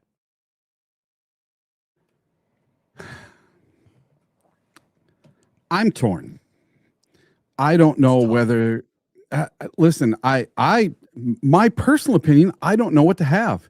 I don't know whether we should take someone like McDaniels, who's been a head coach, who's been an OC, who's been a quarterback's coach, a wide receivers coach, all this other stuff. Do we wait for the Super Bowl to be concluded and we talk to somebody from the Broncos because Sean Payton's with the Broncos now? And if we pull somebody from his staff, that's probably going to be pretty seamless into our staff because Sean Payton was Dan Campbell's mentor. And to this day, they still talk and love each other, So I don't know. Do we go with someone like David Blau, who was here before and knows our system? Do we go with somebody not from our system, but is young and can be molded? Or do we go with someone like McDaniels or Daboll or Mike McCarthy or one of these other guys, Cliff Kingsbury, Todd Monken? There's all these guys, and then you got internal guys. You got Scotty Montgomery, you got Hank Fraley, you got David Shaw. David Shaw, he was a head coach in college, and he's been an OC before. So, and he was an OC when he was a head coach. Man, I would not want to be in Brad's shoes right now, or Dan's shoes right now, trying to pick an OC, because I think this is going to be the OC pick that defines Dan Campbell's career with the Detroit Lions. You got to get this one right. You have to get it right. Absolutely. But you know what I'm seeing out of this is, damn, is he in a good position? Mm-hmm. He's in a great position because there are all of these options right now. And I would much rather have too many options than not enough options. And to your point on Super Bowl, yeah, you can't wait. You might be able to limp this along for maybe 2 more weeks, I think at the most. But as teams get knocked out and they start to release coaches, these guys are going to get swooped up. A team that wants you and knows what they want, they're going to make it happen. They're going to pay you whatever you want. And I have a feeling that the Lions are going to operate from that standard. I don't think that Sheila is going to bat an eye at how much it's going to cost. Mike McDaniel by far will be the most expensive. I think Kevin Stefanski is going to be right up there as well. And if the Lions are not willing to pay the toll, that'll be a problem. And I think that we could look at that from two lenses. If they bring in a guy like Mike McDaniel, then we know she didn't care. If they bring in a guy like David Blau, I think that then, not to say that David Blau can't do a good job, because I believe he can, then I think that tells you that maybe money was an issue for Sheila. So don't put that on Brad, because, Brad doesn't make this decision. Brad is involved in the hiring process. Dan is the most involved when it comes to his staff. The money side is Rod Wood and Sheila, and then the financial team beyond that. But Sheila gets the ultimate say, on what she wants to do, how much she wants to spend. So I think, we'll figure that out quickly here. Johnny Morton, I don't think was a very expensive add to this team. And it was so late. It kind of makes you wonder what the hell the Lions are even thinking last year. Here's my verdict, though, on Grizzard. At least immediately you got to interview the guy. Immediately. He's a classic buy low stock right now. I don't think he's a very expensive hire. He possesses the intellectual property of the league's best offenses. Miami, LA, 49ers. He's got a blender going on here. He's available probably at a discount because of a bad situation in Tampa. Not that I want the Lions to operate from that lens, because I don't. I want them to operate from, let me push back at the fan base for just a moment. Y'all want a Super Bowl and you're telling me that Brad has to go out and get you the best players, right? No. They need to go get the best coaches. You can make a player better by coaching. As long as they have the physical gifts, you can make them better. But the physical, the speed, the length, that they have to have. So if you don't even start with the physical gifts, you're screwed. But if you don't have the best coaches, then forget it. There's only so much a head coach can do. You need all of the sum of your parts and pieces, all of your coaches and positional coaches, all of your staff has to be top notch. But I would say at least 8 out of the mess of coaches on a roster have to be elite if you want to win a lot of football games. And they're not going to stick around, so you have to remember it's not going to last forever. You bring in guys like McDaniel, if he doesn't get a head coach opportunity, and he may hold out for a few weeks because of that, then the likelihood is that he's only going to last a season, maybe 2. And so, again, I'm pushing back on the fan base that they want the best players. 2 totally different salary cap issues here. One is a salary cap that is controlled by the NFL. The other one, there's no cap. But the other side of that is if you want to bring in a guy like just, only McDaniel or Stefanski, those guys are gone in a year. And you got to start over again. So you have to think about that. And I doubt anyone has said that yet, because they don't see it. They don't see the full picture. Those guys are out of here in a year, especially if we win a Super Bowl. They're gone. And especially if we don't, they're gone. It's just the way the cookie crumbles. High upside schematic injection, I think, is what Grizzard offers. You don't need a total roster overhaul with Grizzard. We have the parts and pieces. We have the speed element. We have guys that have been on this roster for a while, so I think that he's an immediate safe hire. But is he the smartest one? I don't know. Longevity, I think so. I wanted to play just a few minutes of Grizzard so you could get a taste of who he is at the mic. This was his, I think, this was his initial press conference when he accepted the job.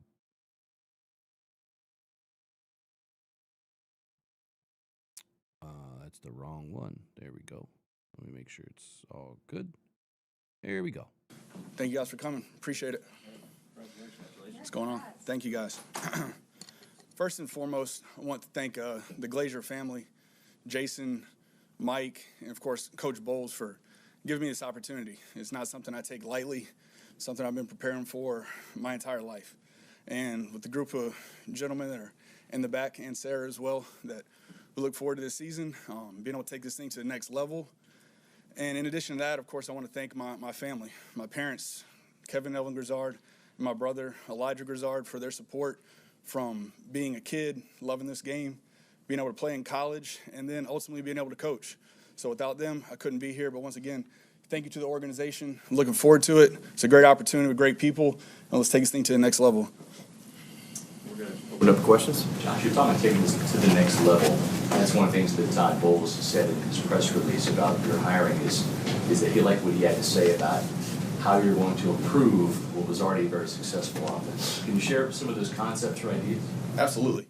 The continuity of having the staff and the players together is the most important part, because we can go from installing an offense to naming plays and route concepts and halfback footwork to just know now, once we hit the field, that's the base level. What we did on the fundamentals, we can now evolve to the next level of the teaching of coverages, of D-line technique. That way that we can now expand the scheme, continue to add from around the league, add from college. That way we continue to put pressure on the defense to try to score points. You mentioned evolution. This team had to evolve a lot based on the available personnel because of a lot of injuries this past year. I guess how can that kind of help you guys? Absolutely. At the end of the day, with that, as coaches, we need to be able to adjust the scheme. It could be on a yearly basis. It could be on a weekly basis to put the players in the position to score points. So that's what we're tasked to do.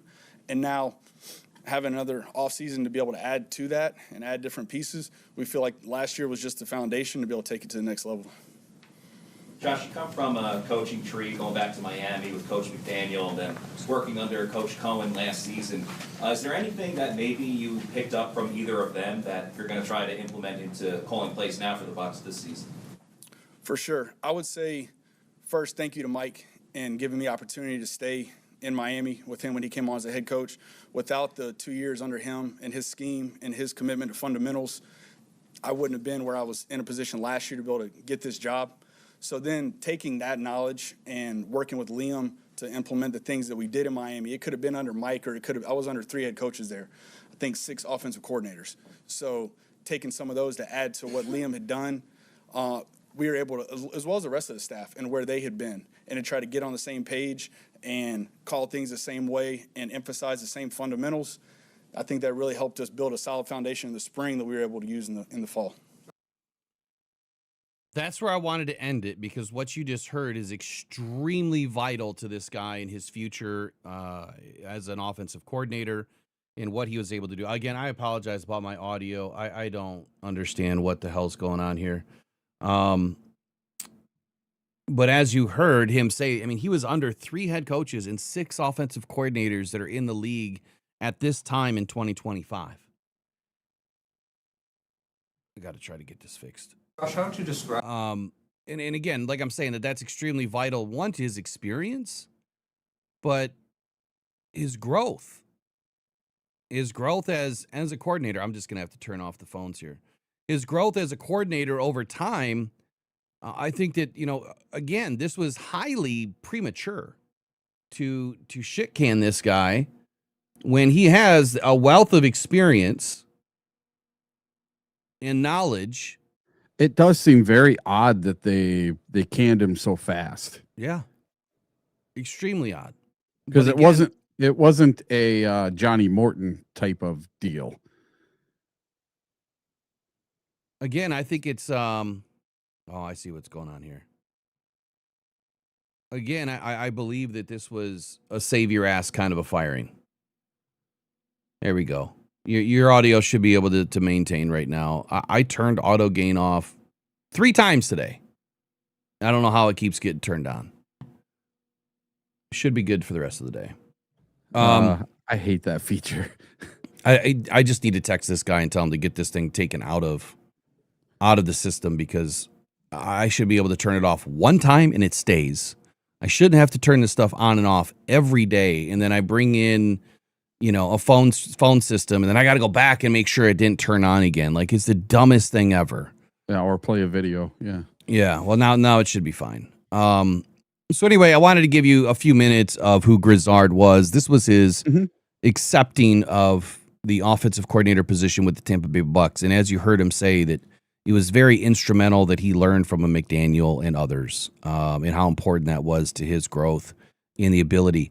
Now, he also mentioned in there being able to adapt, and whether that's by week, by season, by game, whatever, being able to adapt to what defenses are giving you. That is one of the things that I mentioned in my article that he had a problem with, and how, defensive coordinators, once they learned his script, maybe he was not able to adapt well enough or quick enough. I think that with every offensive coordinator, they're going to need time, right? And the other thing is, when you're young, you haven't been faced with all the adversity that older, more wiser, experienced offensive coordinators have been faced with. Okay, I just lost my number one receiver. What the hell do I do now? Oh my God, I just lost my number two receiver, who's also the number one rookie in the league, and my number one is still out. What do I do now? So those are the things that he was faced with after like the first, 6-7 weeks of the season. And that's why the Bucks began to fall apart. They didn't have this, lengthy wide receiver room that was deep with number ones, and nor should they. No team has that. So was he diverse enough? I don't know. But let's get into the guy that everyone wants to talk about next, and that is Mr. McDaniel when we get back. Pressured by Hutchinson, he goes down again.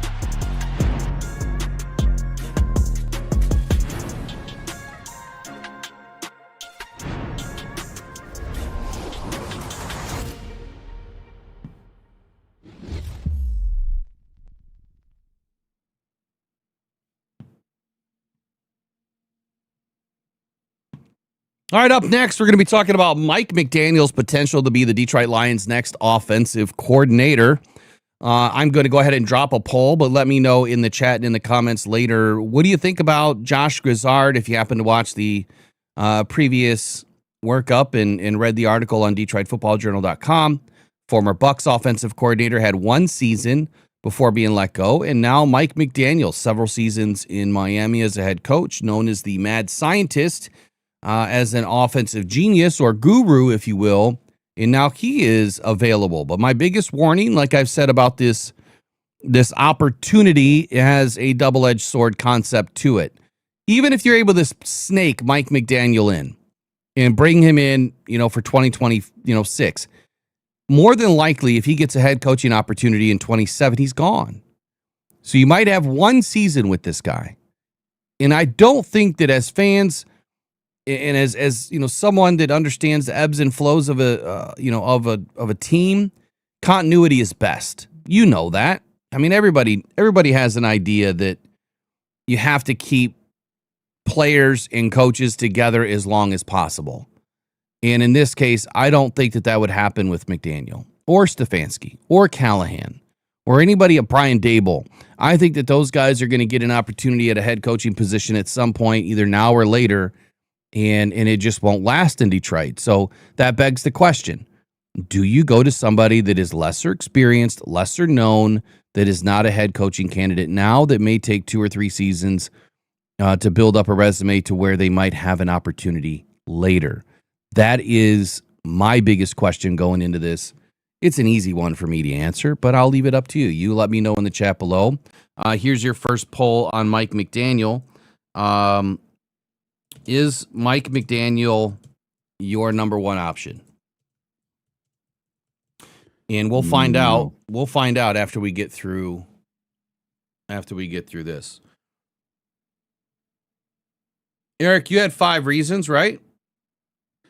Yeah. So, just going through a little bit about Mike McDaniel. He started his career under Mike Shanahan, being a coaching intern for the Denver Broncos in 2005, and then he worked under Gary Kubiak as an offensive assistant with the Houston Texans from 2006 to 2008. Then he worked under Dennis Green in the United Football League as the running backs coach for the Sacramento Mountain Lions in 2009 and 2010. And then he was part of the famous staff that included Sean McVay, Matt LaFleur, and Kyle Shanahan. He was with the Washington Redskins from 2011 to 2013 as an offensive assistant and then a wide receivers coach. And he worked under Kyle Shanahan, and that was hold on a sec here. What receivers coach? You're going through his history. I thought you had the 5 reasons as to why. Oh, I do. I was just going to go through his history a little bit of where he is, and then he ended up being the San Francisco 49ers offensive coordinator from 2017 to 2021. And when he brought the 49ers to the NFC Championship game, he did pretty well. And then he went to Miami, and in 2022 and 2023, his first 2 years, he went to the playoffs both years. And in 2023, he had the league's #1 ranked offense. So I have some reasons here. So Mike McDaniels is an elite run game architect. The Lions prioritize the run game, and McDaniels specializes in an outside zone, motion-heavy system that creates rushing lanes. This scheme is seen as a perfect fit for running back Jahmyr Gibbs, potentially maximizing his ability in space, similar to how McDaniel used Devon Achane in Minnesota. And so I brought up Achane's stats for this year. He had 238 carries for 1,350 yards and 8 touchdowns with 5.7 average. So that tells me that McDaniels, he can call a running game. And if he can do that with Achane, imagine what he can do with Jahmyr Gibbs. Whether he has David Montgomery or not, I think with Jahmyr Gibbs, I think that's probably my biggest reason that McDaniels would succeed here. He has a focus on explosive plays. Similar to head coach Dan Campbell, McDaniels loves dialing up big plays. In 2022 and 2023, his Dolphins led the league in explosive plays. He could utilize Jameson Williams' speed, liking him to Tyreek Hill, and create big opportunities for Amon-Ra and Isaac Tesla. He runs a quarterback-friendly system. McDaniels' offense emphasizes pre-snap motion, play action, efficiency, and getting the ball out fast. This style suits Jared Goff well, minimizing the need for long pass protection and reducing the risk of him taking hits, providing the offensive line holds up. Now, this one I'm not so sure on, because look how many times Tua Tagovailoa got hit and taken out of the game. So I don't know if that was a scheme problem or an offensive line problem. And I think last but not least, he's a culture fit. The Lions value obsession with details, and McDaniels embodies this. He's very meticulous in nature. And compared to that of former OC Benedict Johnson, it makes him a strong candidate to execute and evolve Campbell's vision. And he's got a proven coaching pedigree. He comes from a Kyle Shanahan offense, the same place that Sean McVay, Matt LaFleur, all these guys came from. They all coached together in Washington. So I think he would be a very good fit. I just don't know how long he would stick around if he comes here, because if he comes here and let's say the Lions win a Super Bowl, you think he's going to stick around? No, I think he's going to go be a head coach somewhere else again, because he can say, see, there, I did it. Give me a head coaching job again. So it reminds me a lot of the guy for the Patriots. What was his? I think his last name was McDaniels or something similar. Do you remember, Will? I'm sorry, who? The guy for the Patriots. That was the offensive coordinator for the Patriots. Then he went and he was the head coach of the Denver Broncos. And then he went back and he was the OC for the Patriots again. Oh, why is his name escaping my brain? Josh McDaniels. Josh McDaniel. Yeah. I knew it was McDaniel. Yeah. I just couldn't think of the first name. So I liken Mike McDaniel to Josh McDaniels. I think they're kind of two peas in a pod. Same similar thing. They're better as OCs than they are as head coaches, but they want to be head coaches. Okay. You know, and then he got another stint as a head coach with the Raiders. And they screwed that up. So I think everybody's learned their lesson with Josh McDaniels. He's a great OC, just not a very good head coach. So one of the things that you mentioned out of the Mike Payton article here is the McDaniels is one of the best run game architects in the business, and I disagree with that. I'll get into a little bit as to why, but I don't see him as one of the best run game coordinators at all. I think what he does is prioritize speed, and obviously A-Chain is a lightning bolt. I mean, the dude is extremely fast. And any time that you have speed and you have other speed, when Tyreek Hill was there, or healthy at least, defenses have to play you different. And it's all about the offensive line. And if you're running the RPO system, well, then it's how do you maintain or contain Tua?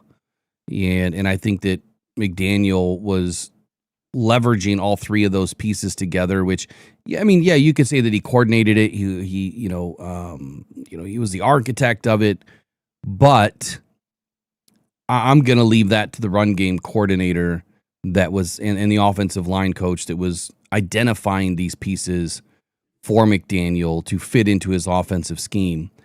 The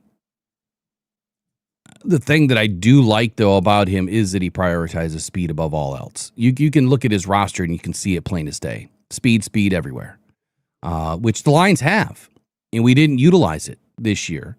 So I kind of disagree here with Peyton's article that now he does.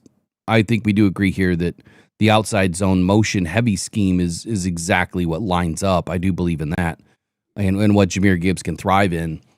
But it's whether or not he was the coordinator, the architect, or whether other guys on that roster were doing that for him.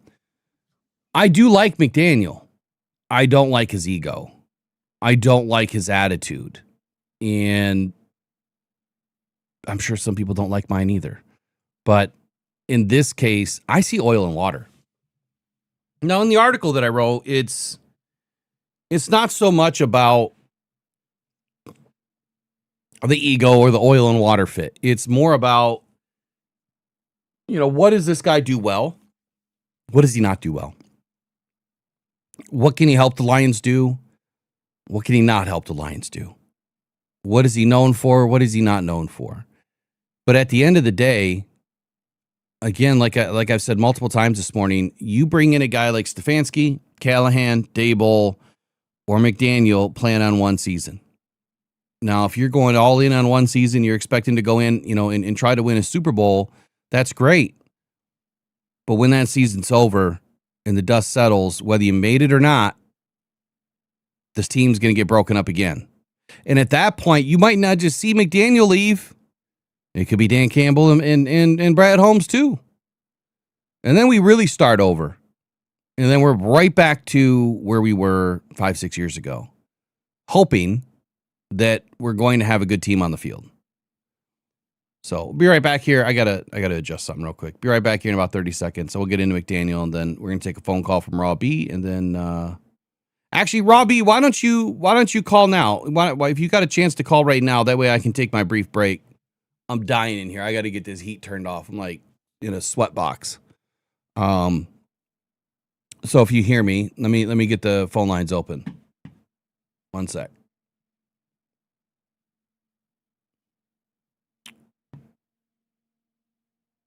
Check.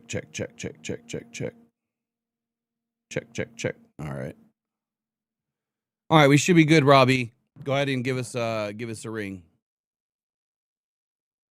I'm just going to give you the floor to say what you want to say.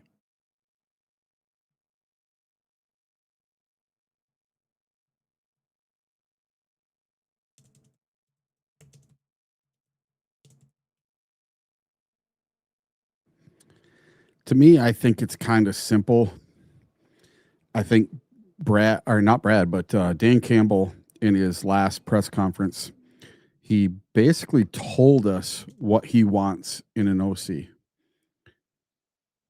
He wants somebody that's not going to get stolen after this year, and he doesn't want to have to replace somebody after a year. See, that's key, man. And you're exactly right. You got to pick up on the little nuances, man. You got to pick up on the little things that nobody else is picking up on, and I think that's one of them. Yeah. So having somebody like David Blau, I think might be the answer, because I think Dan might continue to call plays and have David down on the field with him. Because if he's standing right next to him, there you go. Dan's just the guy calling in the play, and David can stand there with a sheet as well, and they can talk it over.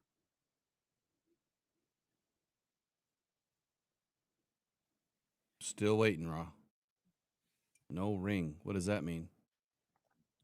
Volume dipped again. Mine did? Yeah. My God. I know. Infuriating. It's open, buddy. I don't have anything turned off.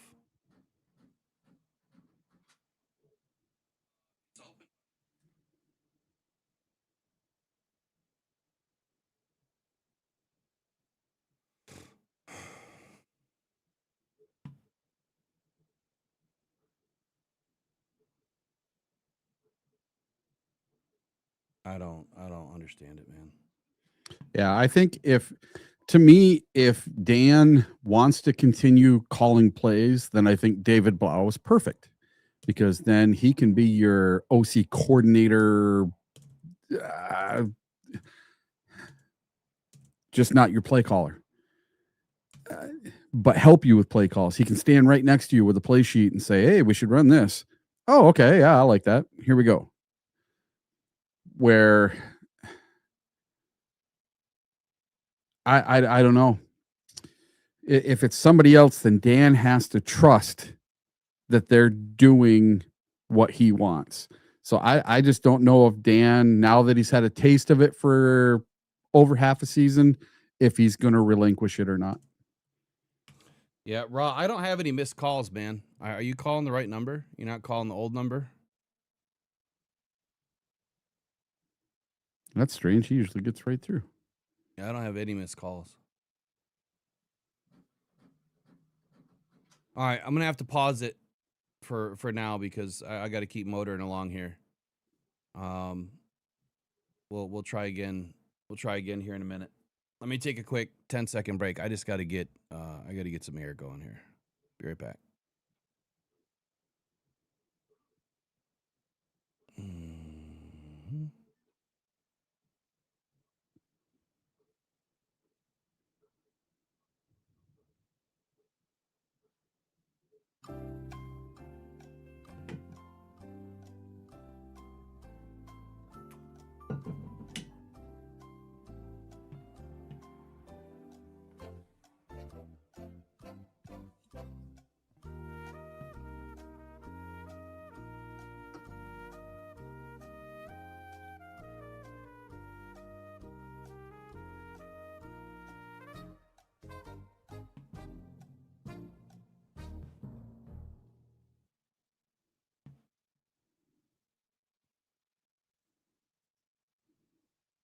Okay, and we're back. Do us a huge favor and make sure you guys check out DetroitFootballJournal.com.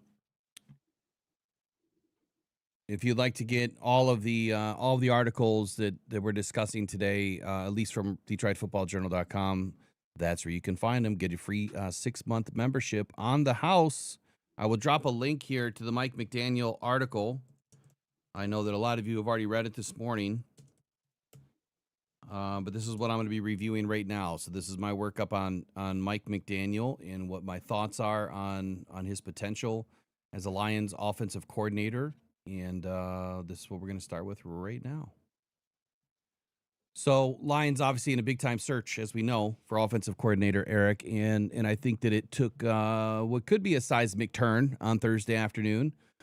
The news broke that Miami Dolphins, now former head coach, was fired, Mike McDaniel.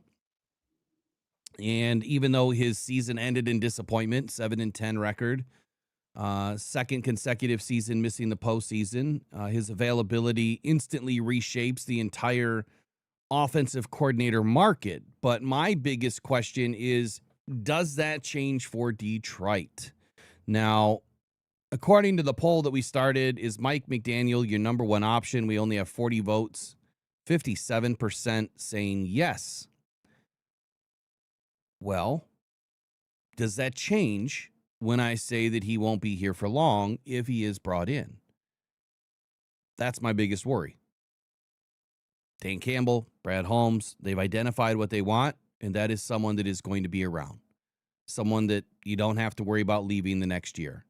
That could be why Dan Campbell is going to retain play calling duties, at least as of right now, because that won't change in the next year. And maybe it's a game planner that he brings in and utilizes a game planner every season and maybe never hands over total control to somebody again.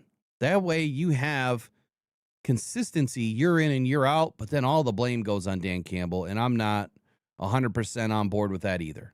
I think that Dan needs to continue doing what he's doing that has allowed this team to be successful in calling plays.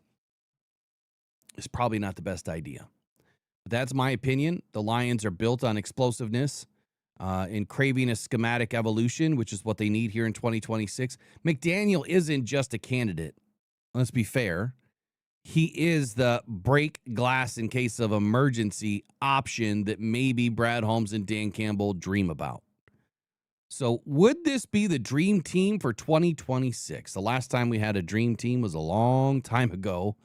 But this could be the dream team in 2026 for the Detroit Lions with Calvin Shepard, Dan Campbell, and Mike McDaniel. The archetype for Mike McDaniel, the speed merchant. Well, we already have the slot merchant in Amon-Ra St. Brown. Why not add some speed to it? He's also a zone run innovator that he's been charged with, that title. And I agree to a point that maybe he's decent at calling a decent run game, but I don't know that he's necessarily the style of run game option that we need in Detroit, primarily because of the physicality that I believe that he will lack.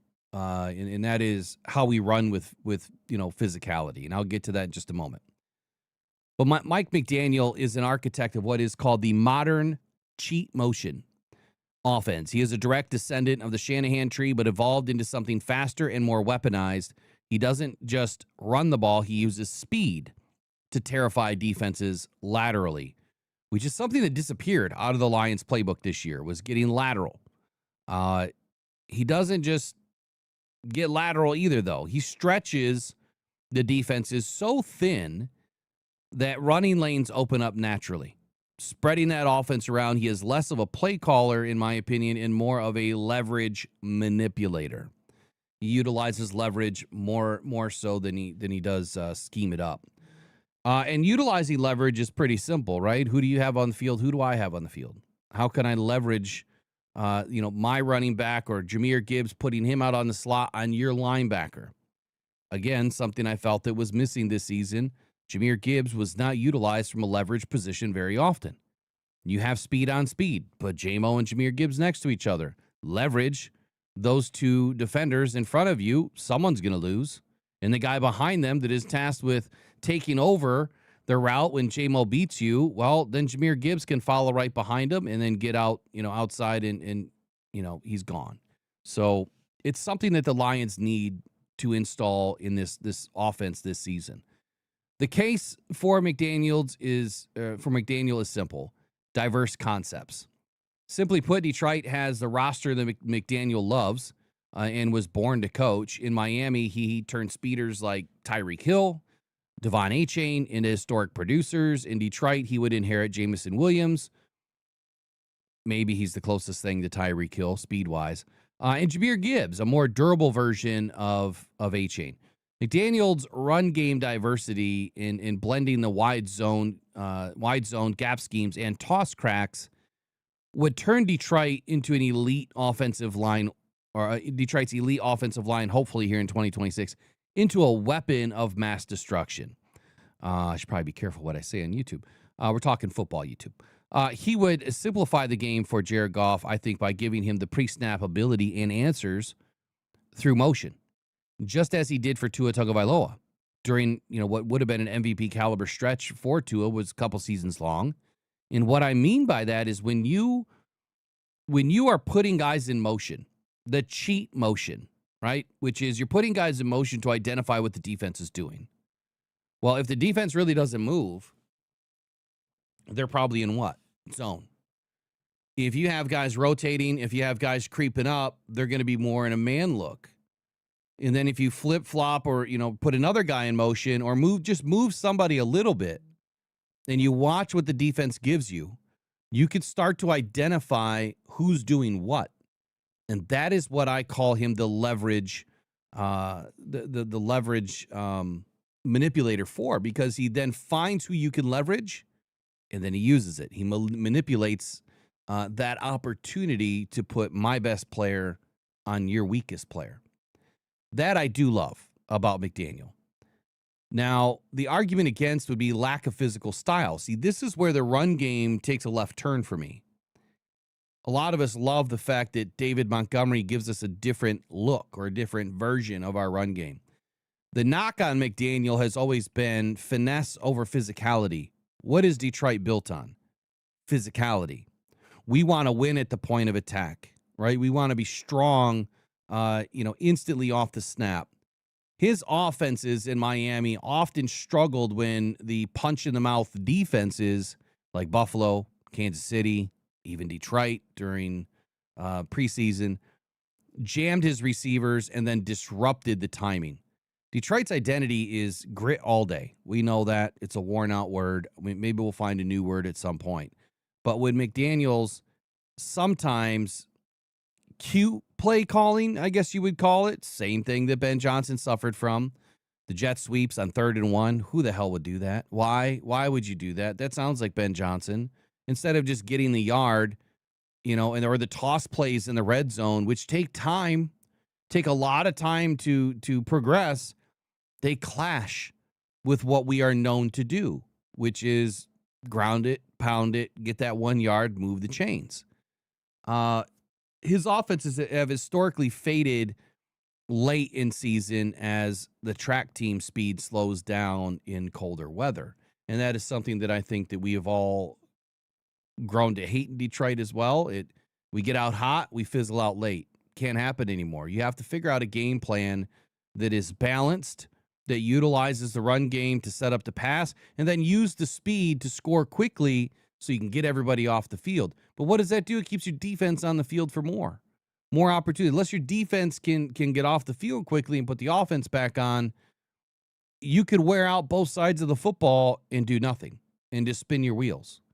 The risks are the 1-year rental, which is what I firmly believe McDaniel is.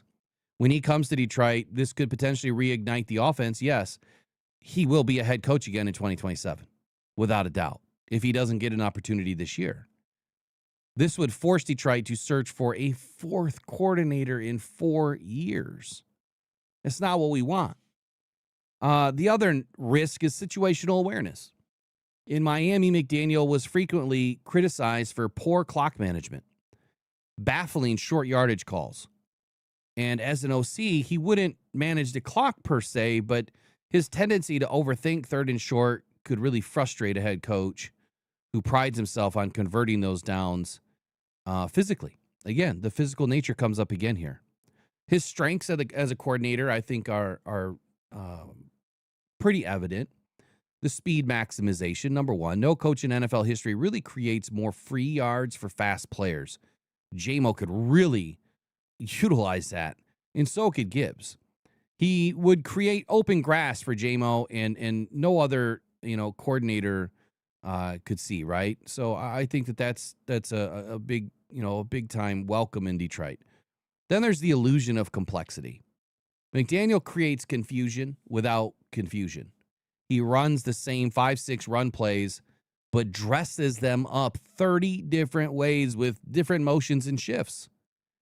That is an exact trait that Ben Johnson had. We would run the same damn play, but it would look different pre-snap. Why? Cheat motion. This protects the offensive line. It also keeps the quarterback clean, and it doesn't cause confusion or, well, we had this last season, a lot of, cohesion issues, but there was a lot of communication issues. Why? Because as Amon Ross stated the other day, the system was just way too complex at times. It was not needed. It was over complex. You need to simplify it a little bit to let these guys just do what they do, which is play football. Then there's the run game design. I get it. He's been arguably considered one of the best run game designers in the world, and that's in my article. But his ability to manipulate defenses and the defensive fronts with motion, I think, is where you're seeing that from and how that would protect Jared Goff more than any other pass blocking scheme really could. That part I love the most. When your offensive line is struggling, it's that these pass blocking schemes that can isolate Jared Goff away from the defense and keep him upright and, able to get the ball downfield. So there are some really great things that he can do. But again, I'm going to go back to one of the most potential biggest risks of all of this, which is the 1-year rental. Why does he fit? Well, there's kind of a culture clash, honestly. The narrative is a bit overblown, but Dan Campbell is all Metallica and McDaniel is all techno. They share a core value, though, which is authenticity. I don't think that you could put two guys on a stage next to each other and say, man, those guys are polar opposites. I don't think that there's a better two that you could put up there in the league to say that they're polar opposites. Are they going to clash, or are they both going to remain authentic and raw and real enough to where maybe it becomes mutual respect? I believe that Campbell has great respect for McDaniel.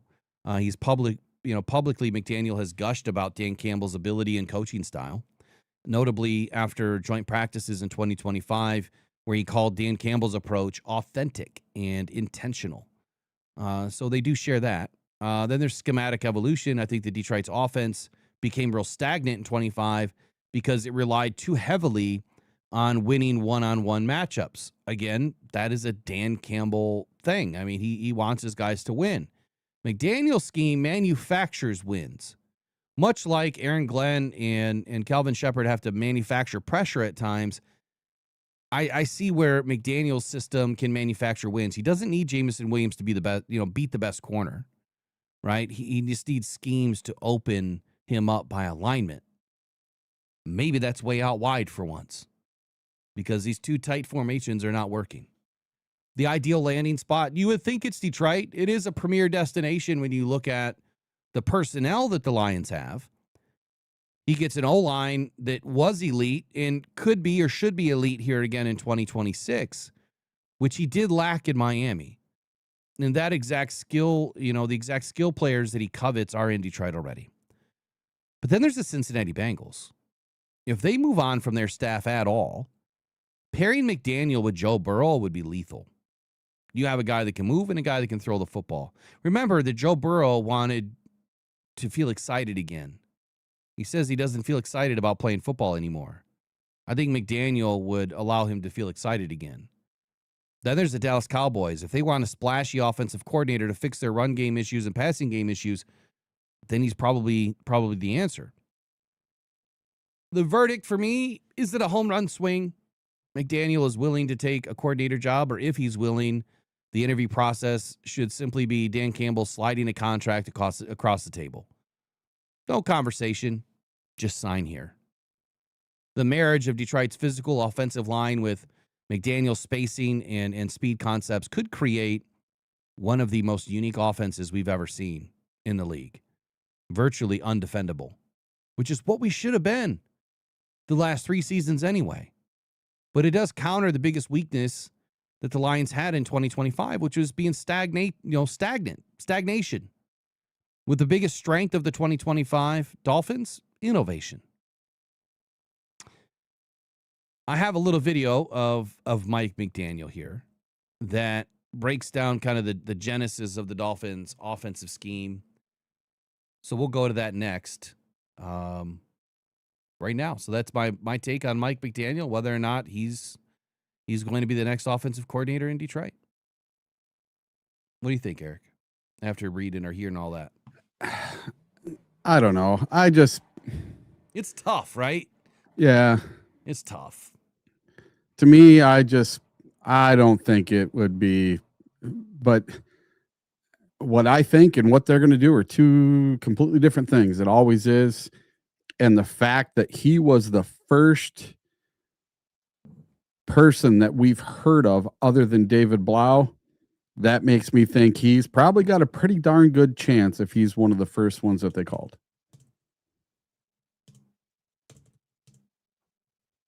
All right, let's listen to this quick 2-minute video, and then I will try to take Raw's call, and then we're out.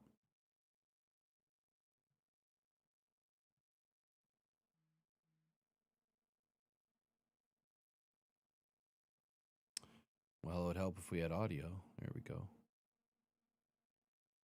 Decisions are made collectively, but the run skill thing, was that something, I don't know if you're willing to share this, that you came up with, Frank, Butch? I don't know if you want to expand on that. Do you think it's a good idea? It's a good idea. So I definitely thought of it. No, that was something that I'm proud of that whole process. So I'm glad you asked about it, because I think it was coming into work, with the forecast of Julian being down, and there was a cut up in my one of my folders facilitated from between Frank Smith, Bobby Slowick, and Butch Berry. What came first, the chicken or the egg? I don't know. They were all in cahoots. I came into work and watched a cut up of him doing tight end responsibilities just last season, and then from previous seasons. And so they're anticipating the solutions that we'd try to find. It was the first thing on the week of, it was the first thing I did from a game plan perspective on the week of the Atlanta week, was watch that Tennessee film, and we really just kind of extrapolated from there. So I would say that is a appropriately functioning offensive coaching staff machine that hedged their bet on a particular player that delivered in full. And then some. I think it kind of allowed us to open our minds to some other things as well, and he's done an outstanding job earning each and every rep, and it doesn't surprise me that I don't know how long the list is, but he's one of the players that can say they've started at 6 different positions in the National Football League. That list can't be long. Mark, do you have the list, Hal? yeah, I'm working on. All right, I knew you were working on something over there. All right, so I don't know, man. I just get the willies. McDaniel's an odd duck, and there's nothing wrong with that, right? We all have different personalities. He will not even look at you when he's talking. And I don't know about you, but when I grew up, I don't know. You kind of always looked at people in the eyes when you spoke to them, right? It was just a respect thing. It was just a common decency thing. And whenever someone doesn't look at you in their eyes, and they're talking, it's like, yeah, how do I believe anything you're saying? That's my first 5-second take when I watch his video or any video. He rarely looks at people in the eyes. Outside of that, though, I mean, I guess you don't have to look at anybody. You got to look at the field. You got to look at your play sheet. You got to do the damn thing. I guess what's your final take? Let me try to get the phones fixed here. We'll take this final phone call. Yeah, I'm gonna have to get rocking and rolling here, so I'll listen to the end with Raw. But McDaniel's just odd duck is that's it right there. He just weird, strange. I want somebody that's more well spoken. Of everyone I've heard talk, I think Scotty Montgomery talks the best of anyone I've heard talk that should or is in consideration for this OC job. When you hear somebody like Brian Daboll talk, I like the way he talks. Mike McDaniel, not so much. So I'm on the fence with this guy. If they hire him, they hire him. If they don't, I'm not going to be disappointed. I guess that's my final thought on him. Are they hiring him just so they don't lose him to somebody else, to a head coaching job somewhere else? Is he going to get a head coaching job somewhere else? Would he get an OC job somewhere else? That'd be the questions I'd have. Does he have interviews lined up with anyone else yet? Or just us? Mike McDaniel? Yeah. I don't know that he has anything lined up. Yeah. Honestly. I know that we've reached out to him, but I guess I never really read where there is an interview scheduled. Yeah. So you haven't seen that either, then I assume. No, just that we contacted him. Yeah. Well, I mean, it is what it is, but all right, we'll see you next week. I guess we didn't get to your that's all right. Your pick'ems, but we'll see what happens over the weekend, man. All right, see ya. We'll see ya. All right, so now when I take calls, I shouldn't have an audio issue. I shouldn't. That's the theory. I don't know why I do have an audio. It's dipping already.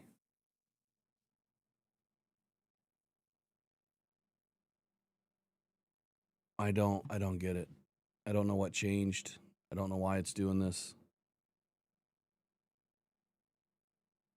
I have no clue. How this can happen. But it is. And it looks like I'm going to have to call Rode later today to try to get it figured out because it continues to just dip and it doesn't make any sense at all.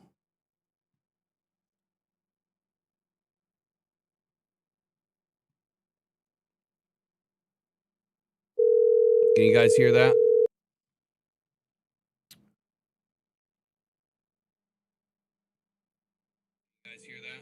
Yeah, obviously you can. All right, Rod, go ahead and give it a shot, man. Give her a ring. My audio's going to be off, so it continues to duck, and I'm not sure why.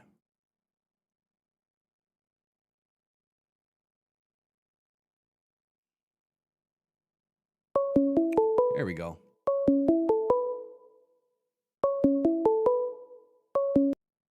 All right, Raw man, what's happening? It worked for the fifth time, right? Took five times. How you doing, man? I'm doing. I don't know. Right. It might have been on my end too. I tried to call my wife. I didn't hear her speak. I tried to call my kids, or my kids called me, and they didn't. I couldn't hear them speak, so I don't know. You can hear me now, though, right? I just rebooted my phone, though. Absolutely. Yeah, I mean, I think that we all know the truth, though, that your kids are always going to say they can't hear you. I mean, let's just be honest here, right? Yeah, I got your appointment scheduled for them. They swear there's nothing wrong, but they can only hear me when I raise my voice. No, they can only hear you when it involves the almighty Canadian dollar. That's what it is. That's what it is. Oh, what'd you say? You got some money for me? Oh, I can absolutely come over and see you today, Dad. Absolutely. All right, so what's on your mind, man? I went through Grizzard and McDaniel, along with Eric, went through the both options today. There's plenty of options right now, so I guess give us what's on your mind, and then we'll finish up with you today.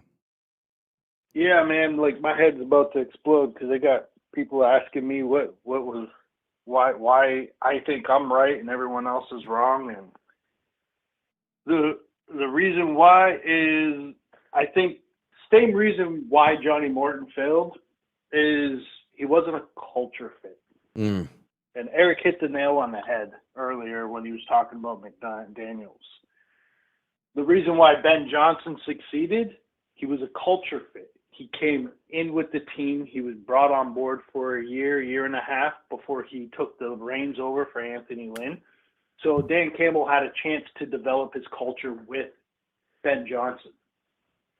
Ben Johnson then took on the head coaching responsibilities with our culture in mind and developed his game plan and scheme based off our culture and the players we had on the roster. He was familiar with those players.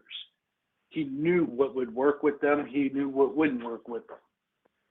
If we hire somebody outside of the Lions organization right now, we're going to have a big problem to where they're not adapt to our culture. And that's a big, big component to the whole scenario. Like Johnny Morton was not in tune with our culture. He tried to bring in his own system. He tried to run the offense his way, and it didn't work. Like, I think we ran more tight and bunch formations this year than we had the previous 3 years combined. And for me, that was like a huge red flag. And I was saying this back in week 4. I was like, why are we running all this tight and bunch formations when our team is not built for that? We have too much speed on the field. The guys are going to be tripping over each other. And we kept doing it and doing it. And then Dan took over. And the few games we got away from it, we put up points. We put up a lot of points. But the whole scenario or situation revolves around the culture fit. I think there's only one head coach out there that would fit our culture, and that would be Brian Daboll. But if we bring him on, to your point, we bring on Daboll, he wants to be a head coach. If we go deep in the playoffs and we post, let's say, a top 5 offense all time or a top 10 offense all time, and we're number 1 offense in the league, Daboll's out of here. He's leaving. He's going somewhere else. He wants to be a head coach. I think we have to hire from within the people who have been here. They've cried with us. They get to laugh with us. Me, my clear choice is Scotty Montgomery. I like the way the dude addressed the press in that interview. I like the way he talked about the key elements of our offense, the in-depth knowledge he had for each position, running backs, tight end, O-line, wide receivers. I think that's where we really need to groom our next offensive coordinator. I think there's more to implementing and maintaining that foundation with our team, our squad, than it was prior to bringing something new in and trying to have the guys adapt to someone else's philosophy.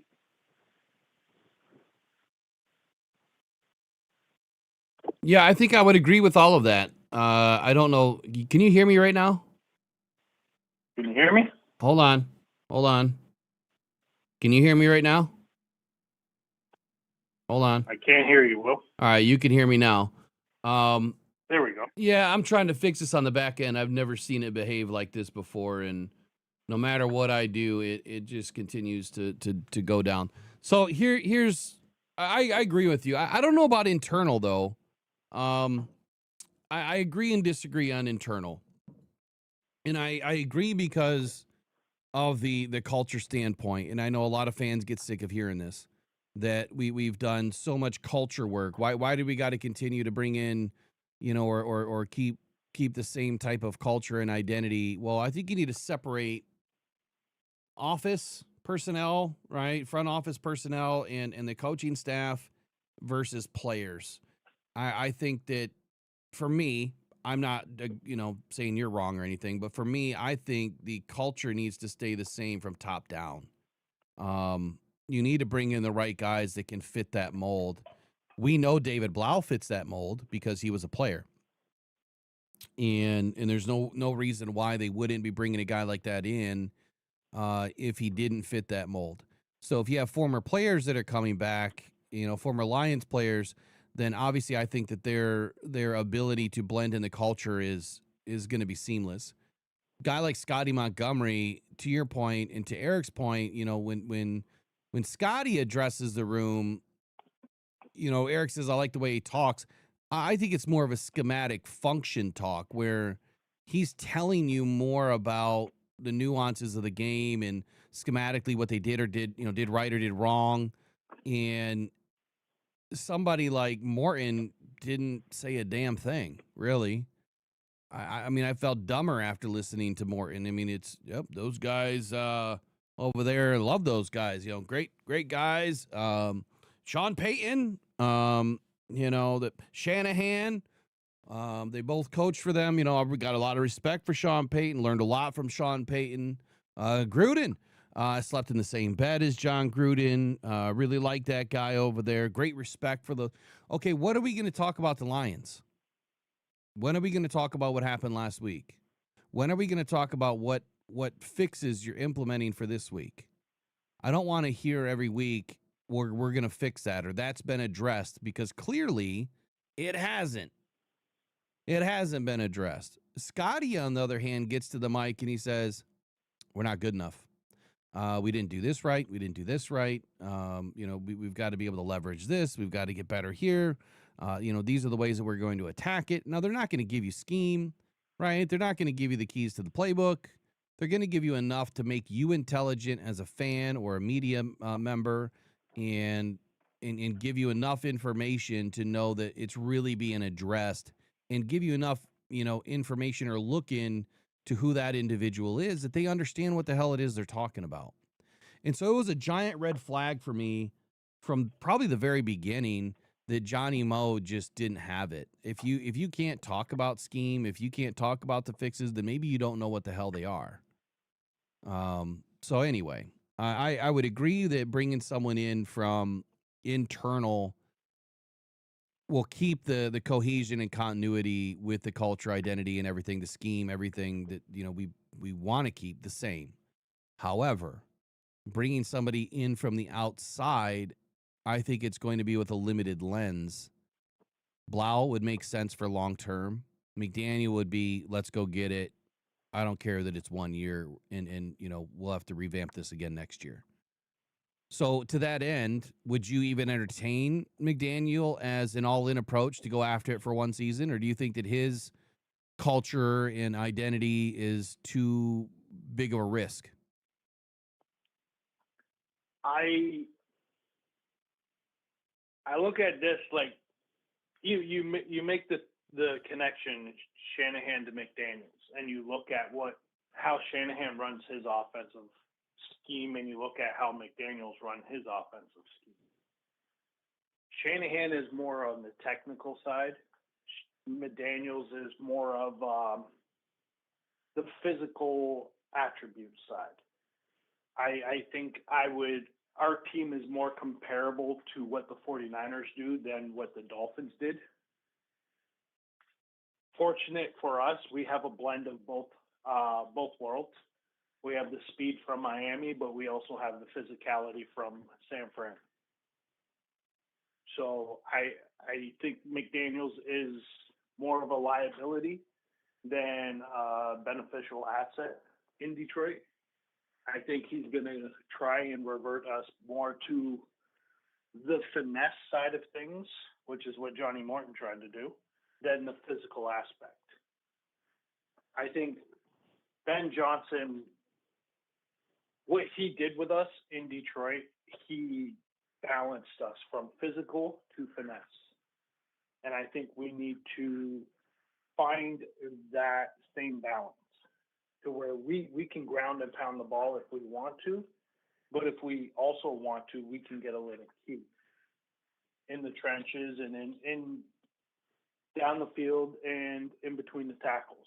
I don't think I've ever seen another play call run a zone running scheme to where you have your tackles pulling inside and your guards and center spreading out wide to get those tackles downhill on the linebackers to open up the middle of the field. Can you recall another offensive coordinator who introduced that to the game? Because I can't. And he didn't just do it in Detroit. He went to Chicago and he did the exact same thing there. They have the tackles pulling inside and the guards are spreading out wide. You get those tackles one-on-one with a linebacker and you're opening up big holes for the running back. He has a choice where he wants to go. East, west, north. It doesn't matter. There's no backtracking. There's no dancing in the backfield. You're just getting upfield right away. You know, I want to bring this up for just a second. I just noticed this in the chat. And again, when I bring things up from the chat, I'm not picking on people.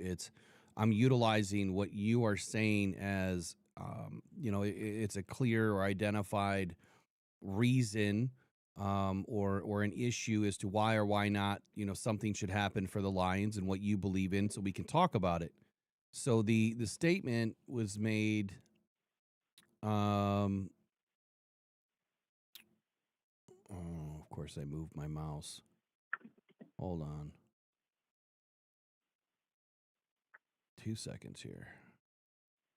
Okay, we need someone like McDaniel, someone who could think outside of the culture with alternative ideas to get the job done.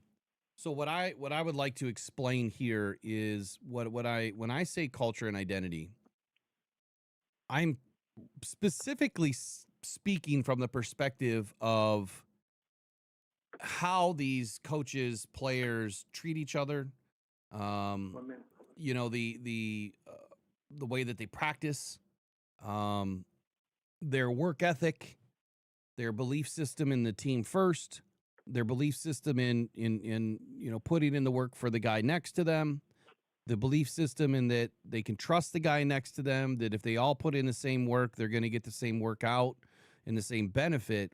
So culture, I mean, I could go on for an hour about culture. Identity is kind of the same thing. Who are we as a team? We're a physical team. We don't back down. We're going to punch the ball out. We're going to create turnovers. You know, we're going to put our body in harm's way. You know, every play, we're not trying to, you know, half-ass anything to reduce injury. We want to make sure that we go all out to create the play, to make a play.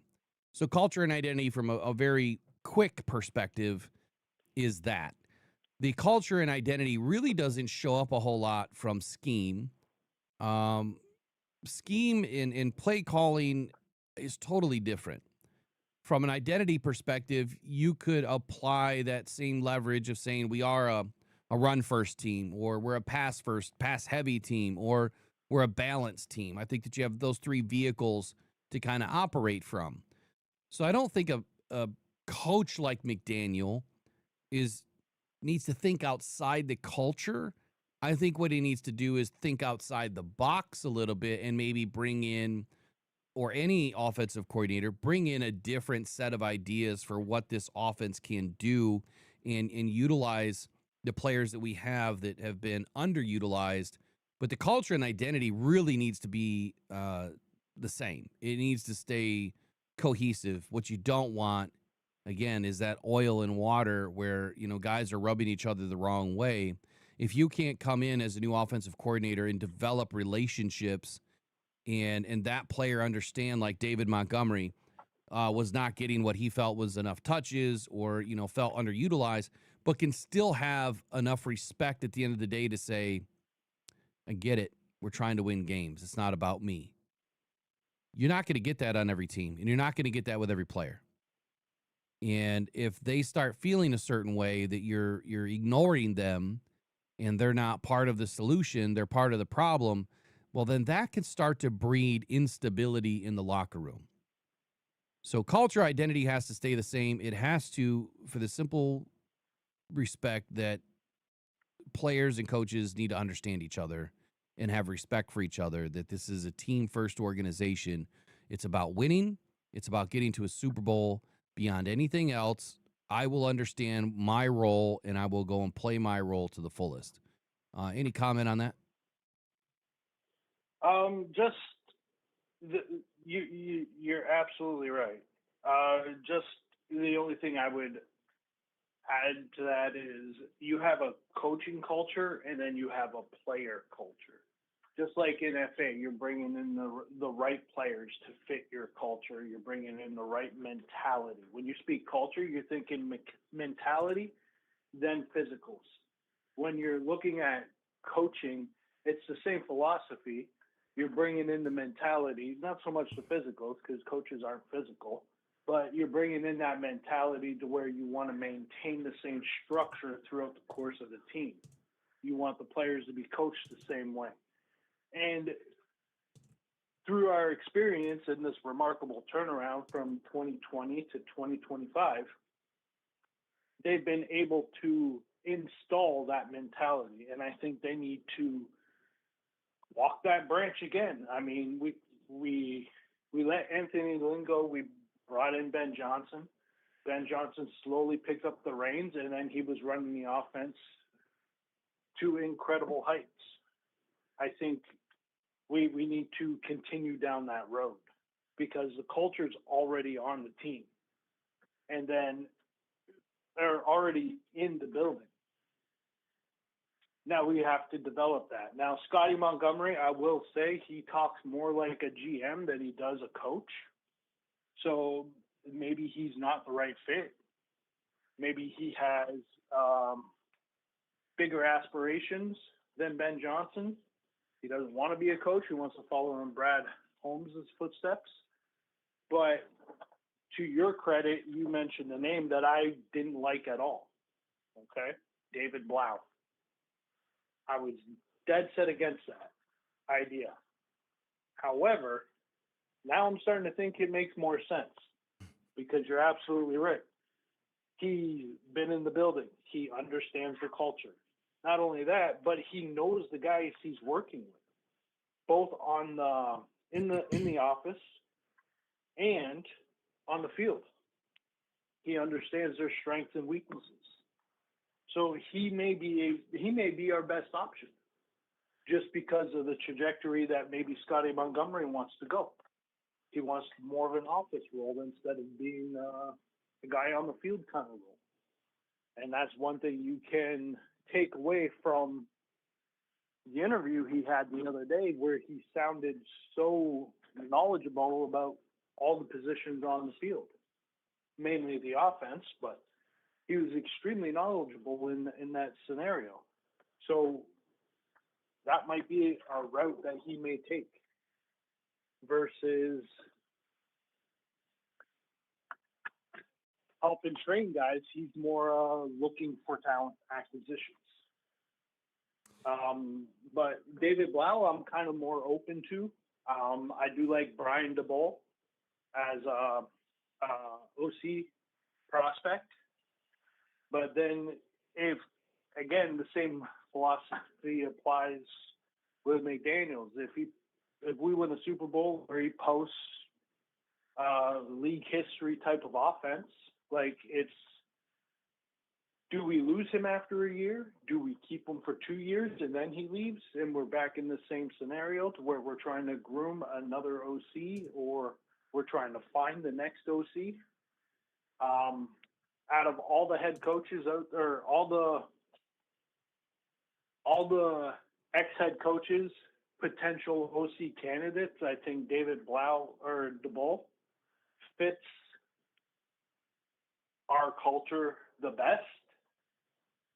Just his mentality, the philosophy of how he wants to move the ball offensively, what he did in Buffalo versus what he was working with in New York and how he started to mold that team a little bit.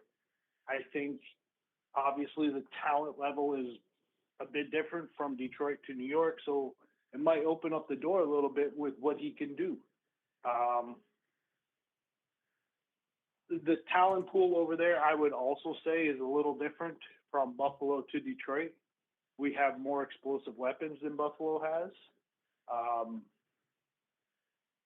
You can just do a lot more with Josh Allen and his improvisation versus the lack of options that he has for playmakers over there.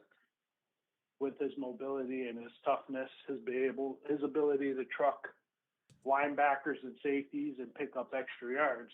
I'm not saying that's what we need. We have Jared Goff, incredibly accurate with the football, very good arm talent, nerves of steel, standing in the pocket, waiting for a route to open up. The ability to read a defense. Jared Goff has all of that working for him. Josh Allen, not so much. All of that working for him. Does he have a bigger arm? Probably. Can he read a defense as well? Probably not. You see, the makeup of the teams are so different to where we're finding a guy that fits what we have on the roster versus bringing a guy in and then tailoring the roster to what he wants to do. So the question or idea still continues to linger here. I think this is a good statement that being reminded of Alvin Iverson coming to the Pistons, where the Pistons were more of a team ball and Iverson was more of, a solo guy. Having an eye on a team never really works. And I don't think it worked in that scenario, but I guess the biggest thing that, continues to linger here is how are the Lions going to navigate the play calling situation and where does it make the most sense moving forward? Because I think that there's two sides to this coin that are starkly different. McDaniel is probably going to want to call plays. Stefanski's going to want to call plays. Daboll is going to want to call plays. Blau and Grizzard, I think, will give up play calling to learn and understand that they'll probably be able to get that opportunity at some point. Internally, I think Scotty Montgomery would be a game planner before calling plays, even though he has been an offensive coordinator and has called plays before.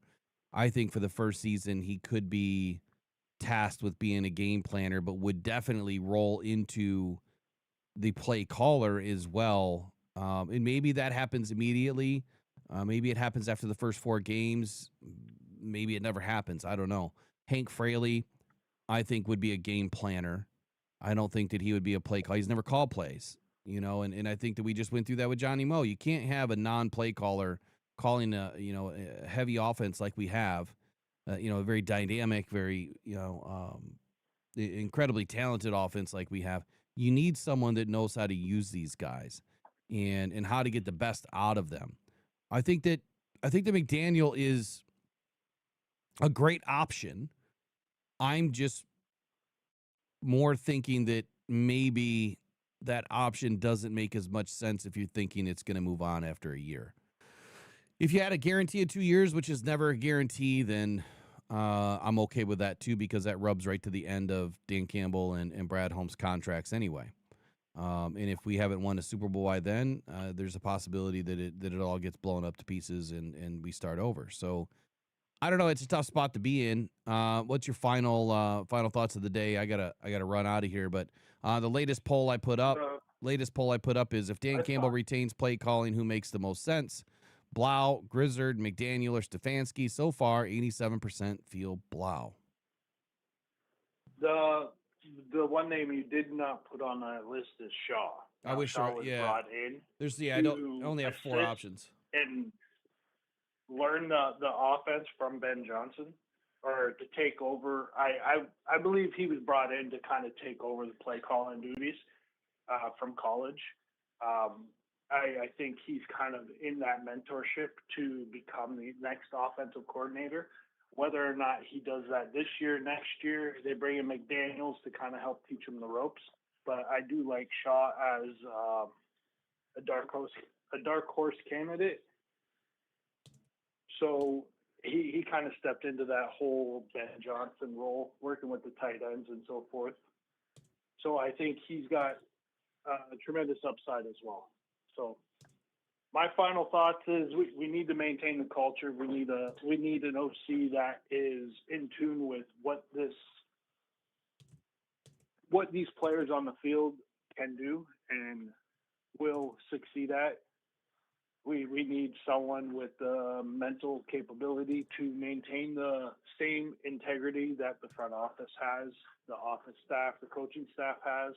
And it's a complex situation that shouldn't just be throwing names out there, say this guy or that guy, because there's more to the process than just getting one guy in the building. But it's keeping everybody doing what they're supposed to do and being great at it. Yeah, I mean, thank you for your time today. Yeah, we'll catch you the next one, man. Have a good weekend. Playoffs start tomorrow, man. You take care of yourself, all right? All right, you too, sir. Thank you. We'll see you, Raw. Rock on, Detroit Lions. Peace. Yes, sir. Each and every day. All right, I promise I'll have this audio stuff fixed. I'm just gonna have to spend some time this weekend getting it done. At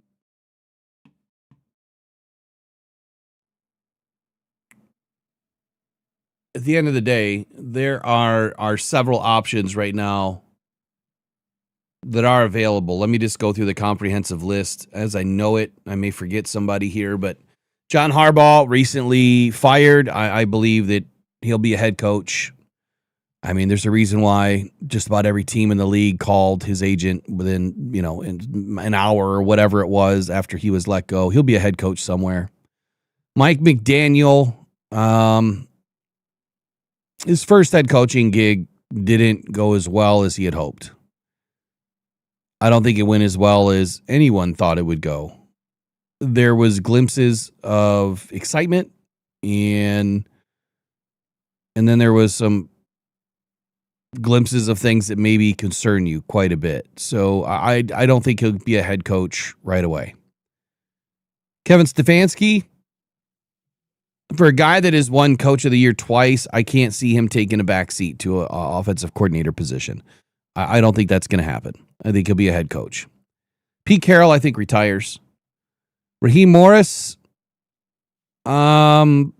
his opportunity in Atlanta, I don't think it went as well as it should have, but at the same time, I think that you have to look at the Falcons GM.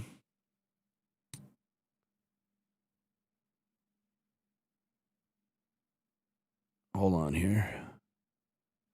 Terry Fontenot.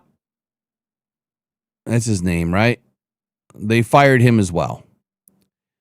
And I think that he was a large reason as to why, I mean, come on. The whole Kirk Cousins thing, that really just blew up in their face.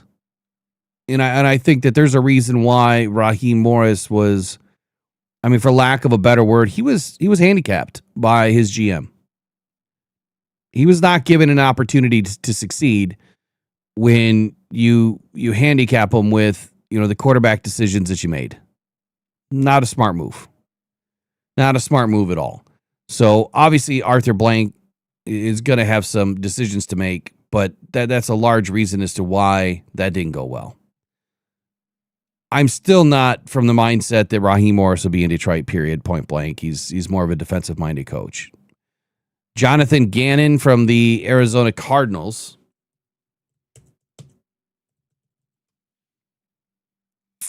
This one's interesting. I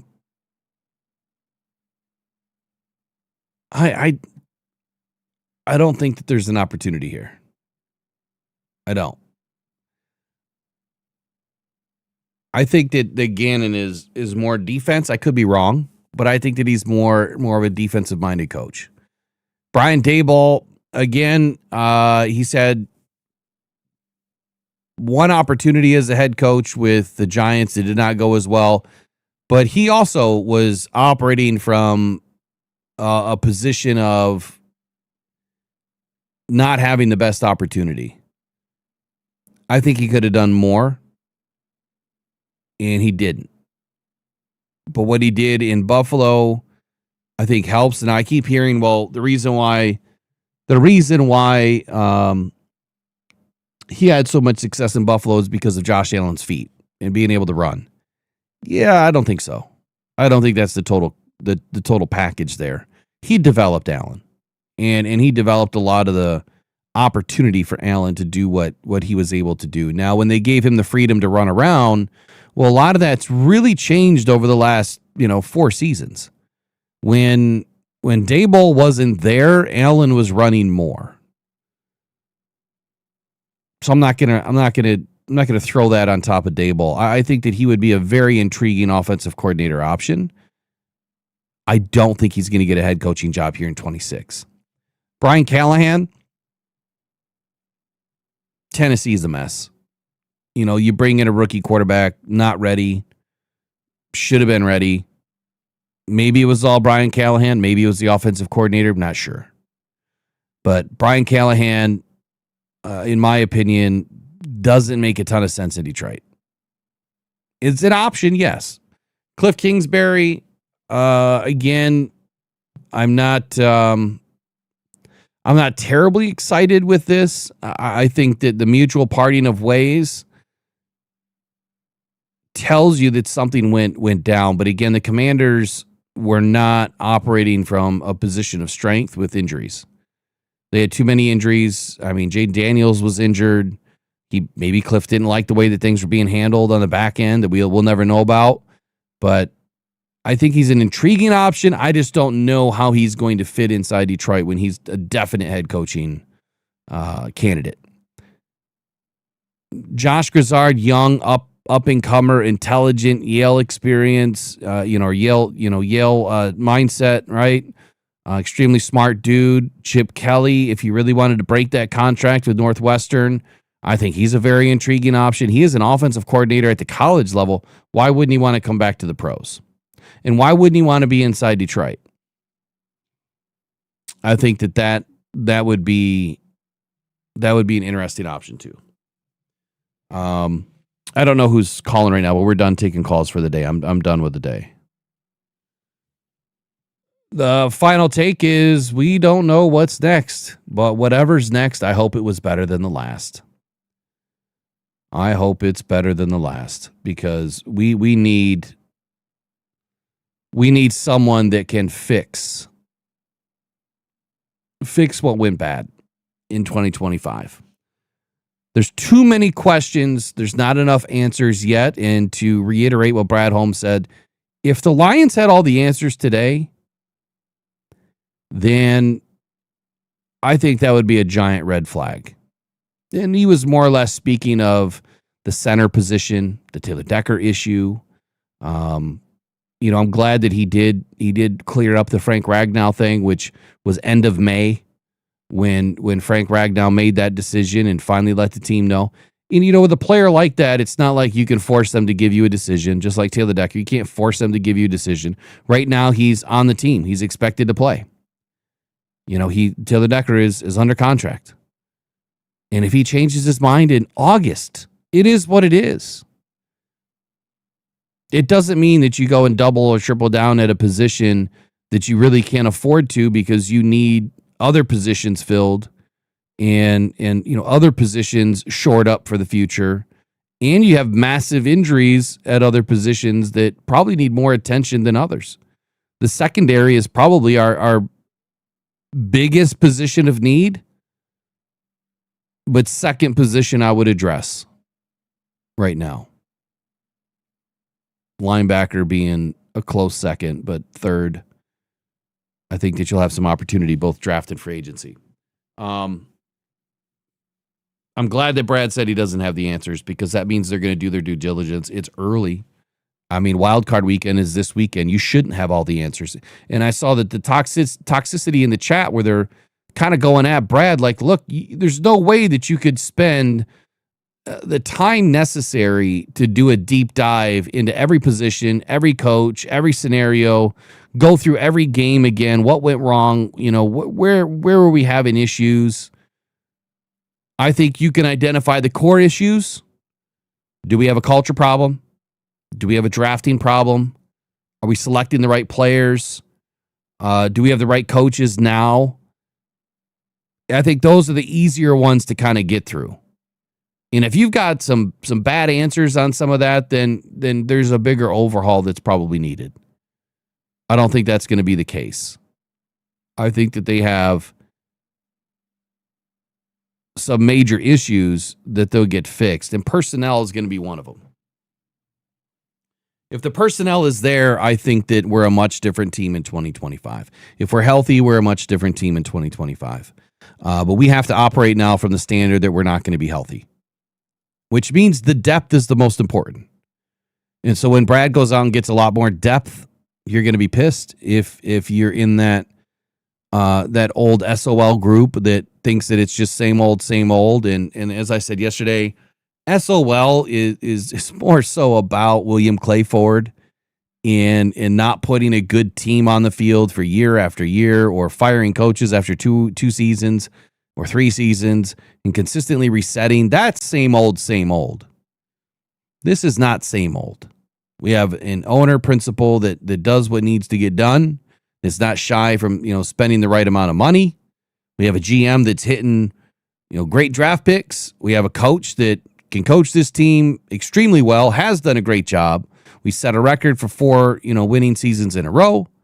We set another record with playoff wins and home playoff wins. So, franchise records that have been, 30, 50, 60 years in the waiting. So there's more going right than there is wrong. If we're worried about Giovanni Manu, who you heard Brad say yesterday, he was never the option right away. It's a player that you bring in to take a backup role, develop his skills, and that's where he's needed. You don't expect or want Taylor Decker to be off the field. He's under contract. You give him an extension right after you bring in Manu. So I don't know what people are thinking. Why are you thinking that Giovanni Manu is the immediate left tackle if Decker were to retire? He's not. That's never been the case, and I've never once said that he was. I've come from the idea that was a player that you were going to groom and develop and get ready so that he could be that swing tackle in a high priority backup that has crazy good size. It's not a miss. It's not a deep developing player.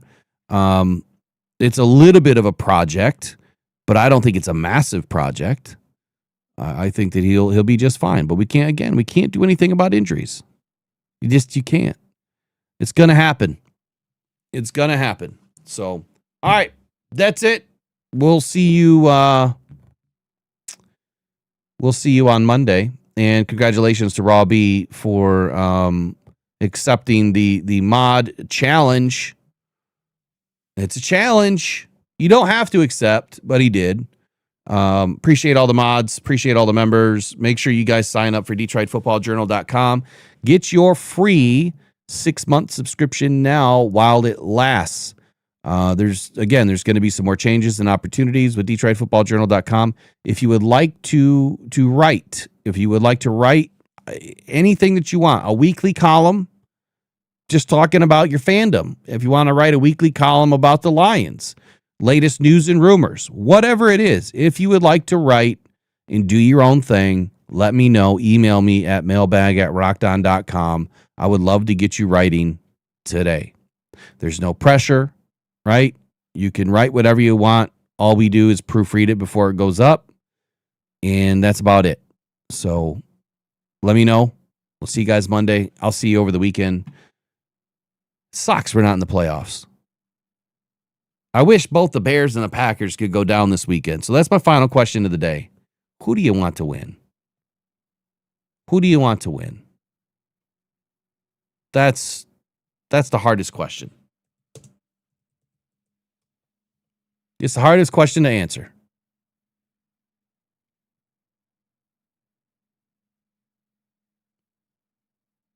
Who do you want to win?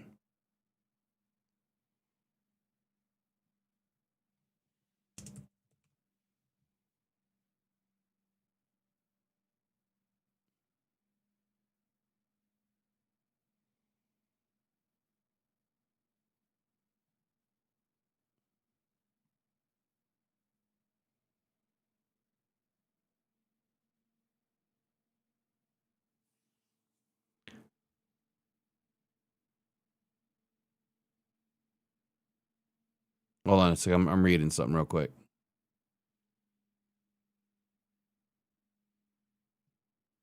Yeah, I just noticed that too. I forgot to talk about that this morning. The super juggernaut about TJ Duckett passing away, I believe yesterday. I'm not sure of the full grasp of this story, but he's been a local football coach just 20 minutes south of me in Lloyd Norrick's high school down in the Portage, Kalamazoo area. And not sure how he passed away. He was, a 50-year career of football between when he started. He played for Michigan State. I don't remember which team he played for in the NFL or teams, but he's definitely had a 50-year long, coaching, playing history. That's a long time. And too young, man. Just way too young. Way too young. So heart thoughts go out to the Duckett family and, of course, all of the local Michigan kids down at Lloyd Norrick's high school. And, yeah, man, thoughts with you guys for sure. All right, we're out of here. I'll see you guys Monday. Guys, take care. Go and probably go Detroit Lions. Pressured by Hutchinson.